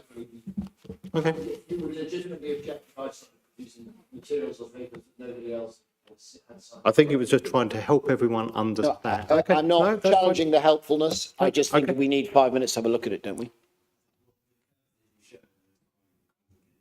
Okay. Second. Okay, we'll stop this then, and we'll just carry on. So, there we go. Right. Okay.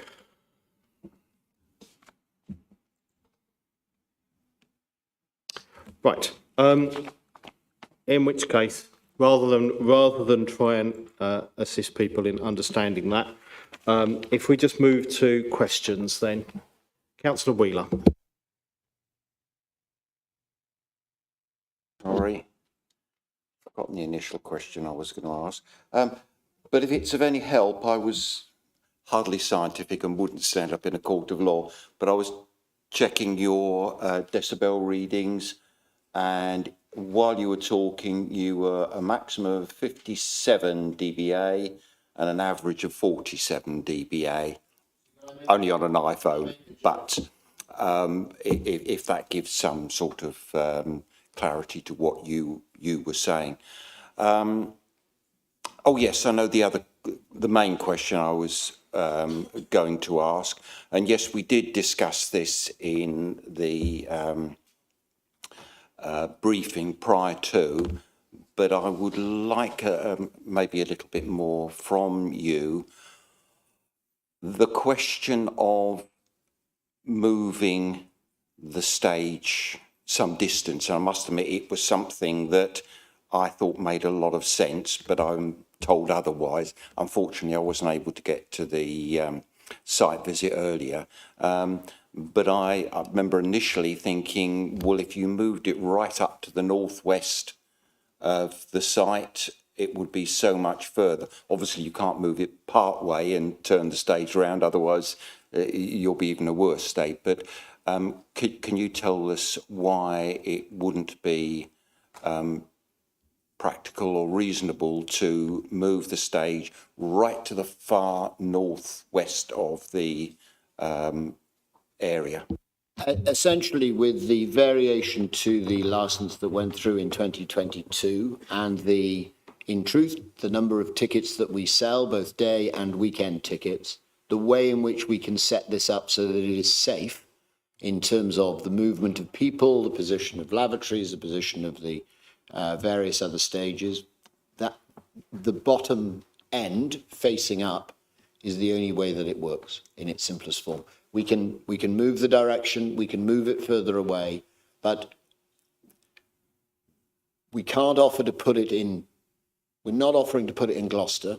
We can only put it in the helicopter field, and the way in which it's set up is where it's proposed. And I just ask that we all remember that in 2023, everybody says it was absolutely fine. And it was down that end. We moved it further toward the residents, and we respect for that. And we're going to move it further up toward 2023. It's not going to be precisely inch by inch on the same location. But yes, it is moving back up to where it was in 2023. But we're not offering, and we're not able, I'm afraid, to move it further than that. Just to attend to your first point, just a little levity, we're all fairly tense evening. I'll entirely accept the point if you were going to make the point that whether at 48 or 56 dB, I can be a public nuisance. I just make it on your behalf. Councillor Sankey. Thank you, Chair. You'll have to excuse my ignorance on this, of all these numbers and things. So obviously the low frequency has seemed to have been one of the biggest issues for people. So I just want to clarify, so these, the delay speakers, will they seem to reduce this low frequency noise, or have I got that wrong? Microphone. We've got the acoustician, Mr. Singh, sitting on my left, so when I say something that's wrong, I'm sure he'll interrupt me quite rightly, as will your environmental health officer. But in its simplest form, as I understand it, the first thing the delay speakers do is that they limit the amount of sound that is needed to be generated from the stage speakers themselves. That's the primary thing they do. That includes the bass, but it also includes the A-weighted upper levels and so forth. But fundamentally, yes, I suppose is the one word answer to your question. By requiring less speaker power at the stage and moving that, to go back to the other councillor's point, further away. I know we're not moving the stage, but we are moving the speakers, and nobody's complaining about the stage. It's the complaint about the things that produce the noise. So I suppose perhaps to go back to the councillor's previous point, we are in part, and with the delay speakers up, you know, I'm not going to give you a 50-foot, 200 metres thing. Others may be in a position to do that. But yes, the secondary speakers, which will have noise coming out of them, will be significantly further up the field again, and therefore the speakers at the stage will be smaller. And I appreciate that smaller is not a acoustician's phrase, but you know what I mean. Okay, so a couple from me. When your noise monitoring people were out, did they have radios or mobile phone connectivity? Because was it effectively live fed back to the mixing Yes, deck? look, there were points that I haven't picked up every last point. We don't accept what was said about walking back. There are reasons to come and go, of course, and to do assessments as you go. WhatsApp is generally, everybody in the noise team is all on WhatsApp. Everybody is communicating all of the time. Everybody is engaged in dialogue all of the time. And the suggestion that they were completely excommunicado and having to walk back for 15 minutes to tell them what the sound was like 15 minutes ago, I mean, I'm sorry, no. Okay, thank you.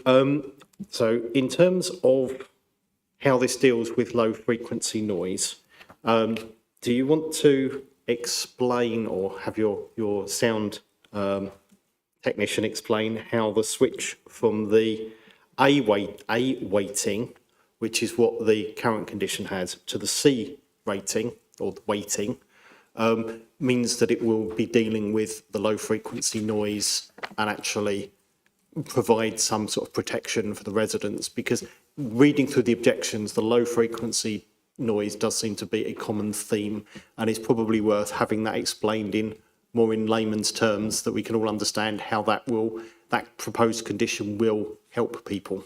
So yes, I'll have a go at the layman's terms, and then no doubt Mr. Singh can have a go at the expert element. So the current conditions are effectively set to the overall sound generation, the noise that is created from the entertainment in its simplest form.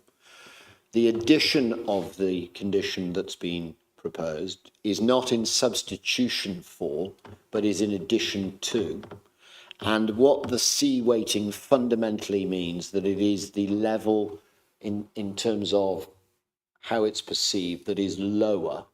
And as I understand it, again, stand corrected, that's what the C element effectively means, that the Hertz level is the bass frequencies, or the drum. I think somebody mentioned drums, but it's the drum or bass frequencies that are associated with that deeper sound that would now propose to be managed to levels that are not currently managed. I mean, that's the layman's version. Is that fair? Yeah. Thank you, Chair. Just to add to Matthew's comments, the C-weighted frequency considers the effect of low frequency noise and contact perceivable to the human ear response, the normal layperson. It's flat and it's linear, so it's not weighted like A-weighted, which considers all frequencies, 20 hertz to 20 kilohertz, whereas the C-weighting considers 31.5 hertz to 8 hertz, and that solely concentrates on the low frequency noise. The condition that we recommended and proposed, of course, colleagues in environmental health and Matthew, the 1995 code is outdated. And in emerging new guidance, we haven't got a definitive date, recommends the proposed condition that we've set out in terms of the C weighting for events nationally, and it should be nationally recognised standards. And we as Joints Nash, who are independent, have been adopting said standard post-COVID for all our events nationally, and that is in combination with the A-weighted condition currently stipulated on the licence. So it's not to answer your question, but it's a point that touches on it. The initial, and again, your environmental officer will confirm, but the initial proposed wording that we have effectively sought to amend is a wording that is generally prescribed to be at 2 kilometres out from the event. So in the context of everything we're doing this evening, it's respectfully of no consequence to anyone. So it's not a condition that would deliver anything for and on behalf of the people who've expressed concerns. This would. And the other question, so you've got the amendments and the improvements for 2025 on page 6, and you've got reevaluation of the subcardioid array pattern, which I'm assuming you had I'm assuming it refers to subwoofers somewhere on the under the stage or on at the front of the stage, and it's the how the noise comes out of that. So there's two questions of, was that in use for 2024? Was that in use for were these arrays in use for 23, 24? And can you give us more details of how you're going to deal with that? Because it sounds, again, I think the common theme is the low frequency noise, and that seems like one of the potential sources. If I may, I'm going to defer to Mr. Singh. Simple answer to your question is yes, but please understand from a technical point of view, we have various specifications of equipment, speakers, available on the market and within the industry. They were present in 2024, albeit we look at the propagation and the weather dynamics, which potentially caused the alleged concerns of the residents. What we're seeking improvements for 2025, it's furthering discussions with the actual PA to improve the specification of the subwoofer, the cardioid subarray speakers, in addition with the delay speakers, to minimise the impact of the low frequency content, plus the addition of the movement of the stage will contribute and minimise significantly the impact on the nearest residents. Thank you. Right, so again, if there's any questions from the objectors, they need to be directed through the chair. So I'll take Dr. Padfield first. Yeah, I suppose I've got a comment first. So we respectfully disagree on whether it's 3 times as loud. But I suppose I was a bit naughty because there are two things, right? So there's actual sound intensity, which is a log scale, and there's noise perception. So that's what we can hear, and they're two different things. It is true to say 5 decibel increase is 3 times the sound intensity. Whether or not that's 3 times the noise we percept is different, but that 5 decibels is just, it's maths. That is true. And I was wondering, we talked about 20 years a lot, and it was great. I think they have done a very good job, and some of their conditions that they're proposing are very good. But I suppose what I'm interested in is how the numbers changed over those 20 years, and how much bigger are we going to get this year compared to last year? And because obviously I would assume if you have more attendees, you need louder sound to give a good experience to those people. So how are they going to manage it based on the fact that they're going to have more people this year? I'll let the applicant come back on that.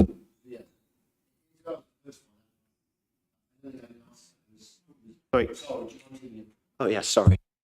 Insofar as the first part, it was a speech, not a question, so not much I can offer you on that. Insofar as the second part is, just like every other year, would be the answer. We have a capacity set out on our licence that is prescribed within the premises licence. We sell tickets. Some years we sell more, some years we sell less. That may be dependent on weather, mood, who the headline artist is, who knows. And we need to deliver to those. So in some years, yes, you're right, there will be more people there, but none of that excuses the fact that that's why you have levels in a licence. That means we've got to deliver to the levels. If we get 9 people, then we've got to deliver to the level. If we get 9,000 people, we've got to deliver to the level. So as we have for the previous 19 years is the only answer I can really give you. Are there any further questions? Oh, I need my list. Yep. So I've got Mr. Jacka, it is. Mr. Jacka first, and then Councillor Foster. I just wanted to pick up on and ask a question about the delay speakers, which I think is an interesting concept. I was wondering, you're moving the stage further back, but you're actually putting the speakers, they will be still remaining as close to residents. So I'm wondering exactly how effective that is going to be. So you move the stage, you have less volume of speakers on the stage, which is accepted. However, the delay speakers remain in the field, effectively in a position that is, as close to the stage as would be. So what is the, what is going to be the effect of those? I think we'll get an explanation to that one. I can answer that. Respectfully, no, that's wrong. So the delay speakers move further away. They move up toward the racecourse, up toward the grandstand, effectively through the field. So the stage has moved up. There are speakers on the stage. Those speakers are effectively diminished, and the other speakers are not this side. They're not behind the stage, as in toward the residents. They're further up the field. And then, Before I apologize. and then Councillor Foster. I was just interested, if changing the position of the stage will lower the music noise level a metre from the facade of noise-sensitive premises, why would it be a problem if a lower level was stipulated on the licence? Okay. Audience satisfaction wouldn't exist. One doesn't go, I'm afraid, to a festival event in order to have levels that one might have in one's living room.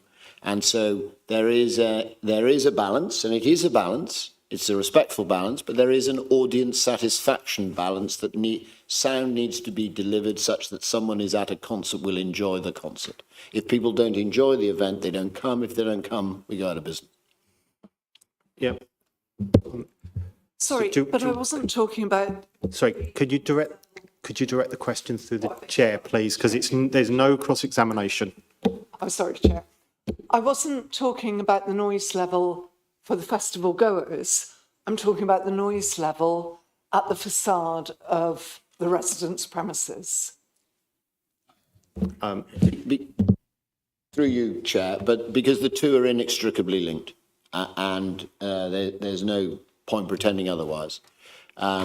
If one sets a level of 50, the fridge, at the receptor levels, then the music that is generated on the stage, wherever the stage may be positioned, with whatever mitigation measures one have in place, would not able to be at a level that would be able to deliver audience satisfaction at a concert. Then, Chair, respectfully, why do people wear earplugs and ear defenders? Well, I can answer that if you like. Just from personal experience. So I've recently been to a music festival in Germany, indoors, I will hasten to add. I could see the mixing desk. I could see that the sound levels, I think I've even got a photo, for internal were about 96, 97 decibels.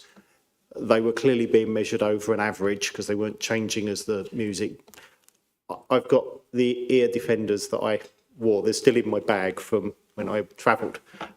It's because you can feel the music. Now, this is more dance music, alternative, but people want to feel the music. They wear these because they still want their hearing to work. They don't want to come out with damaged hearing.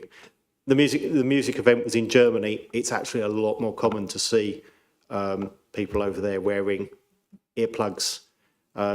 You'll see children with their parents, and they'll have quite cute but big ear defenders on because they look after their kids as well. So it's a mix between feeling the music, which is why there's a lot of the bass, and actually being able to enjoy the music. Like they've said, there's a sound level that they are reaching which isn't what you're going to have in your living room. if I turned my music up that loud, my neighbours would probably report me to the environmental health. And I think that's the same unless you live in a detached house miles from anywhere. I don't know if the applicant wants to, or the licensee wants to say some more, but that's a personal explanation which hopefully helps explain. Look, I entirely accept what's been said, but why people wear ear defenders, I'm afraid I can't help with that. Some people don't. There we are. Dr. Padfield. Yeah, I suppose this has been really helpful, and I'm just looking for some clarification here, I suppose. So written here was protocol was followed. Each instant 55 decibels levels were reached to reduce sound levels. And just to go back, because just if we're here, we might as well talk about it. So the feeling were on at 6:40 on the Friday, and it was 60. And 20 minutes later, they were on still, and it was still 60. Can you tell me how that's consistent with the sentence that you've written? Oh, sorry, it's me. I can't, I was not the monitor. Maybe the wind blew stronger. Who knows? But if it's being suggested that we did not try and manage the sound according to our licence conditions, that is simply just not accepted. We do our best. We're constantly in engagement with our monitors. We provide as much transparent material as we can. If the underlying point is you're not trustworthy, you don't deliver, we don't accept that. Full stop. And we got 19 years worth of solid evidence with compliments abound and residents who support us, and we have 1 year where everybody recognises that we were not in breach of the absolute levels at any point, and it's still being suggested that we are moribund in our approach. I'm really sorry, no. So I'm gonna interject here. So this isn't cross-examination, and we're not really getting anywhere. So I'm minded to draw a line under this. Okay, through the chair, please.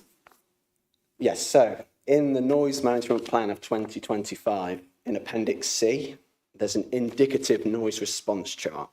And it doesn't specify what decibel level they're managing that to. So they say noise level satisfactory or potential breach in license. So I think it would be useful to have that written down, whether it's 55 or 60, because in my mind, it hints that it's 55 because it's a target level and it gives you a flowchart of what to do.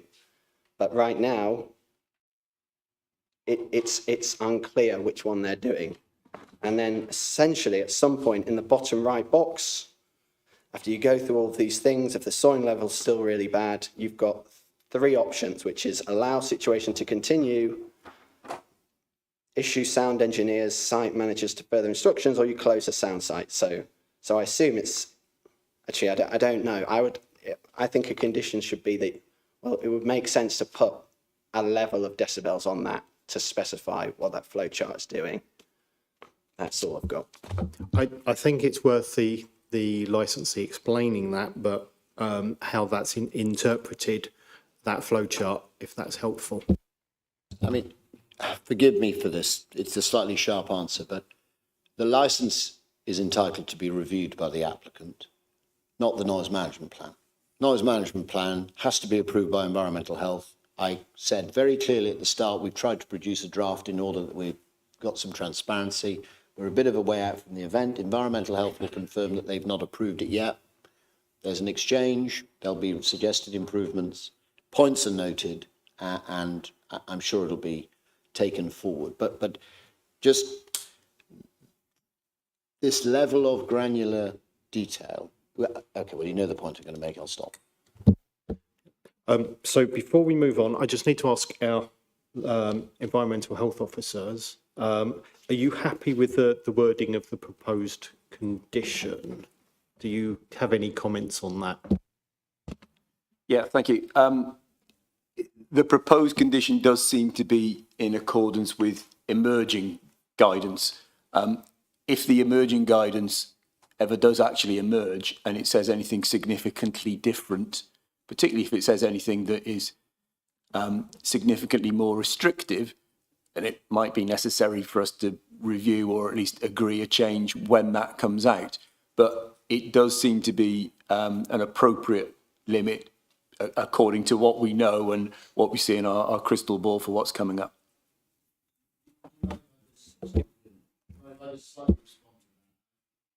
Oh, sorry.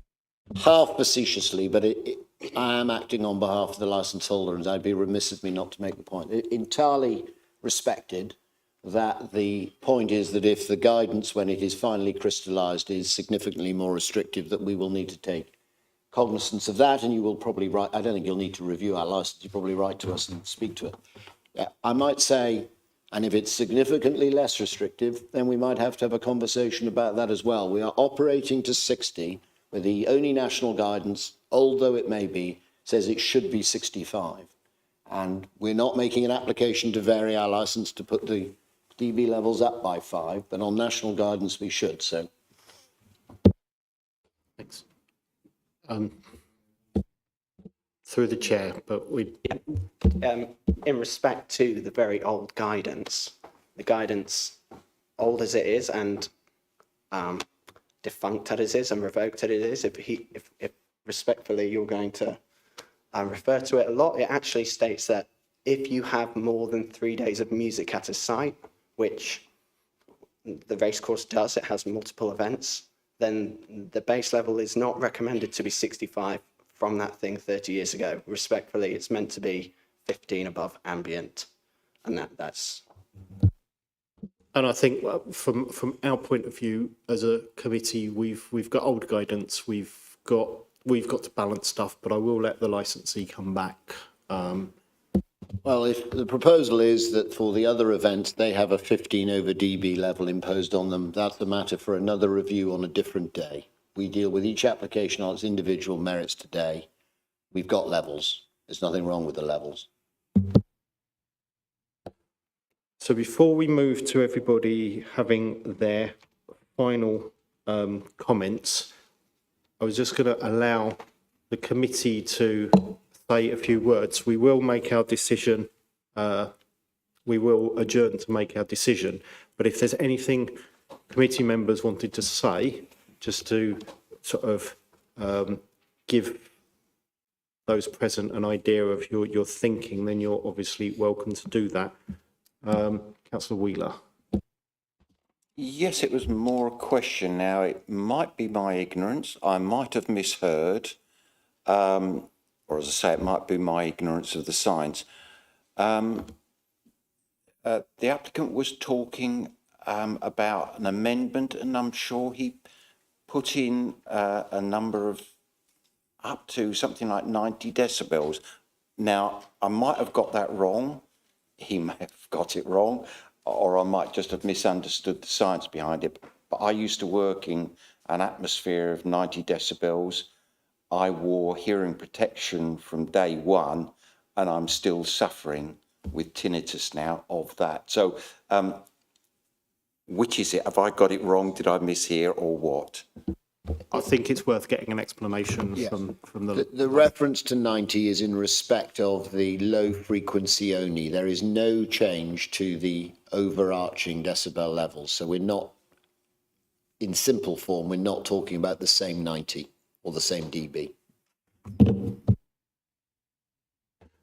So from my point of view, where we've come at this, we've obviously got to consider everybody's human rights under the Human Rights Act. So the fact we're here and having this hearing is doing this in public and having a fair hearing. We have the right to private life for those living nearby. That's a qualified right. We have the right to freedom of expression, which is the playing of music. We also have to consider the Equality Act, our public sector equality duty, because one of the complainants seems to have a disability, so we would need to give that due regard. Due regard means we need to show that we thought about it. It doesn't prescribe a specific outcome.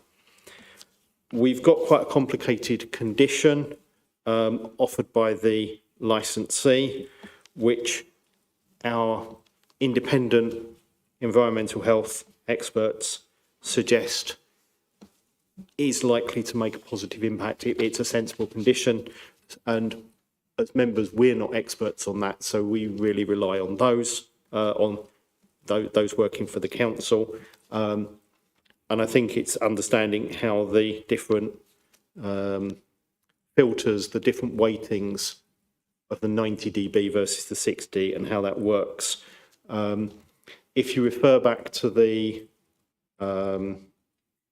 representations, a lot of them talk about the low frequency noise, and in the absence of up-to-date guidance that talks about that, I think that's something it's been offered. I'm certainly happy to put that on there. And I think that's a reasonable way forward. In terms of conditioning where the stage is, my view is that we're focused on the outcome, which is that there isn't an exceedance. We're not focused on trying to micromanage the licensee. And so a lot of the things that are in there are down to the licensee's management of the site to comply with the conditions, and the conditions should focus on the outcomes. That's where I am at the moment. I don't know if others want to make a comment. Councillor Sankey? Thank you, Chair. Yeah, I just want to acknowledge, obviously I don't live near the racecourse, so I don't get impacted, but I do appreciate the impact it is having on local residents. But also acknowledging, thank you for coming, and the changes you are proposing as well to try and make this work for everybody. I think that's what's really important. Is I think everyone's acknowledged it is a really good festival. It's good for Cheltenham, but it's trying to make it work for everybody. So residents aren't impacted negatively, but the festival can still go ahead in a managed way. So just wanted to thank everybody. Councillor Wheeler? Yes, I can fully understand some of the objectors, particularly, sorry, I've forgotten your name, Dan, with someone that has specific problems. However, I do feel that the applicant has actually gone a long way, probably due to the fact that modern technology has given them that bit of an edge. I was very interested in the delayed speaker system. I can see exactly how that works, because if all the speakers are tuned to the same time scale, you'll be, and sound travels quite slowly, you'll be hearing 2 or 3 versions of the sound, one after the other. That seems a very clever idea, and it will mean that ultimately you can bring the sound down. So I think the applicant has, made a lot of measures to try and make it less uncomfortable for those people that have had complaints. But at the same time, I don't think anyone in this room wants to be highlighted the Grinch that stole Christmas, or the Grinch that stole Witchwood Festival. Okay, so we'll now move on to final comments. So if I can ask you to try and keep these brief, please. So, Licensing Officer, are there any final comments from yourself? No, thank you, Chair. So we now move on to the review applicant. So, Dr. Padfield. Yeah, so I think I hope all the changes really make a difference, really. So I think these license reviews seem to be important. They don't seem to happen annually anymore. So this is a good process to go through and discuss. So I hope those changes make a big difference. And I suppose if I bring a sound meter up and start measuring and it's at 50, it's above 55, I will be sending a lot of WhatsApp messages and expecting a response that didn't seemingly happen as much as I would have preferred in 2024. Thank you. Our responsible authority, so our EH team. Yeah, thank you, Chair. I think in summary, really what I would say is that we note the concerns of people in the vicinity of the event. This year we do have plans to do a lot more monitoring than we've done over the last couple of years. I'm reassured by the plans from the licence holder with regard to what they want to do this year, particularly the use of delay speakers and the new condition relating to low frequency noise. So I think if those are to be adopted into the licence, that will be a suitable way to control the impact of the event. Thank you. And finally, the premises licence holder, your opportunity to have your final right of reply. Thank you very much. Look, I'll be similarly brief. For this event, and indeed for all large-scale events, there will be some impact. I don't say that to be aggravating. I say that to be honest. That is the truth of it. We will not be able to deliver perfection for everybody. But what I hope that the committee will take from the comments that have been made this evening in the representations, environmental health, so forth, is that we do our best. And maybe said by Dr. Padfield, well, you didn't do your best last year. I have to probably accept that. But what I hope the committee will reflect on is that we have not turned up here to be awkward, even if occasionally it may have sounded like that. But we have turned up here having had a fairly long, hard look at ourselves. We've made, I hope, some sensible proposals that we believe will deliver. And we'd invite you to the conclusion that the reasonable, measured and appropriate response is to attend to the condition in line with the low frequency, which, as you yourself have said, Chair, it seems to be the insignificant part of the substance of the concerns. But it need go no further than that, nor would that be appropriate. Thank you very much. Right, we will retire to go to our decision making. So we can stand adjourned. I suspect we'll probably need between 20 minutes and half an hour, maybe longer. So we'll move instead of everybody else in this case. So the meeting is adjourned.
My T's and my thinking. Right.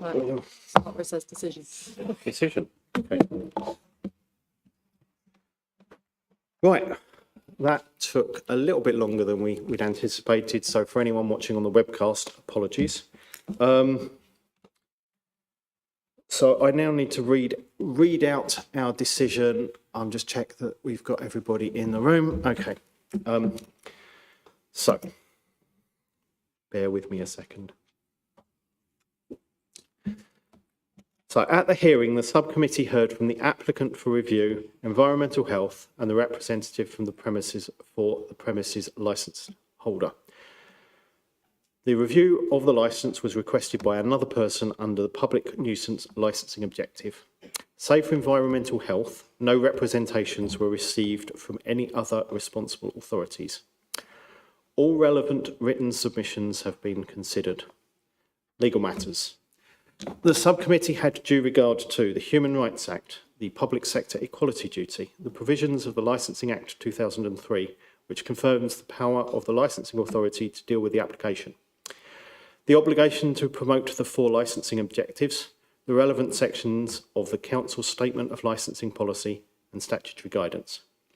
The Licensing Subcommittee considered that it must carry out its functions with a view to promoting the 4 licensing objectives as set out in section 4.2 the 2003 Act. The subcommittee cannot take into account representations which do not relate to one or more of those licensing objectives, and acknowledge that any representations which are received must be relevant and evidence-based.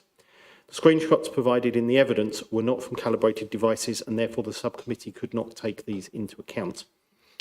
The subcommittee considered all relevant verbal and written submissions from the applicant, other persons, environmental health, and the premises licence holder before making its decision on the application. They also had due regard to the Council's Statement of Licensing Policy and statutory guidance. The subcommittee believe everyone acted in good faith. The event has been running for 19 years without incident. The applicant and other residents want to be able to enjoy their homes without disturbance. The licensee did acknowledge there was room for improvement following the event in 2024. In deciding the application, the subcommittee noted that save for environmental health, no other responsible authorities had commented on the application. They also considered the steps put forward by the premises licence holder in relation to the new proposed condition, the moving of the stage and the inclusion of delay speakers. The subcommittee deemed that the licence conditions need to focus on outcomes and not how the licensee achieves them. So many of the objections referred to low frequency of the base, and the premises licence holder offered a condition to deal with this, and this was supported by the Council's expert environmental health officers. Some weight was given to the old guidance, but the committee have taken on board from the expert that it is overdue for being updated. Therefore, the subcommittee believes it's necessary to modify the conditions of the current licence, and that the condition proposed by the premises licence holder is added to the licence, and a condition that the licensee's acoustic consultants monitor the noise both during sound checks as well as the event itself, as per page 113 of the bundle. And the subcommittee deem it necessary, proportionate and enforceable in order to mitigate the effects of the nuisance is having on residents. This is a unanimous decision of the subcommittee. The committee hopes the 2025 event is a success for all parties. And then we have the appeal rights. So all parties are reminded there are rights of appeal against this licensing authority's decision pursuant to section 181 of Schedule 5 to the Licensing Act 2003. An appeal must be made to the Magistrates Court and commenced within 21 days of notification of the authority's decision. And that will be communicated to parties in writing subsequently, which closes that item. I now move on to agenda item 5, which is any other items the chair determines to be urgent and require a decision. And you'll be glad to know there are none. So at 8:45, I declare the meeting closed. Thank you all for your participation this evening.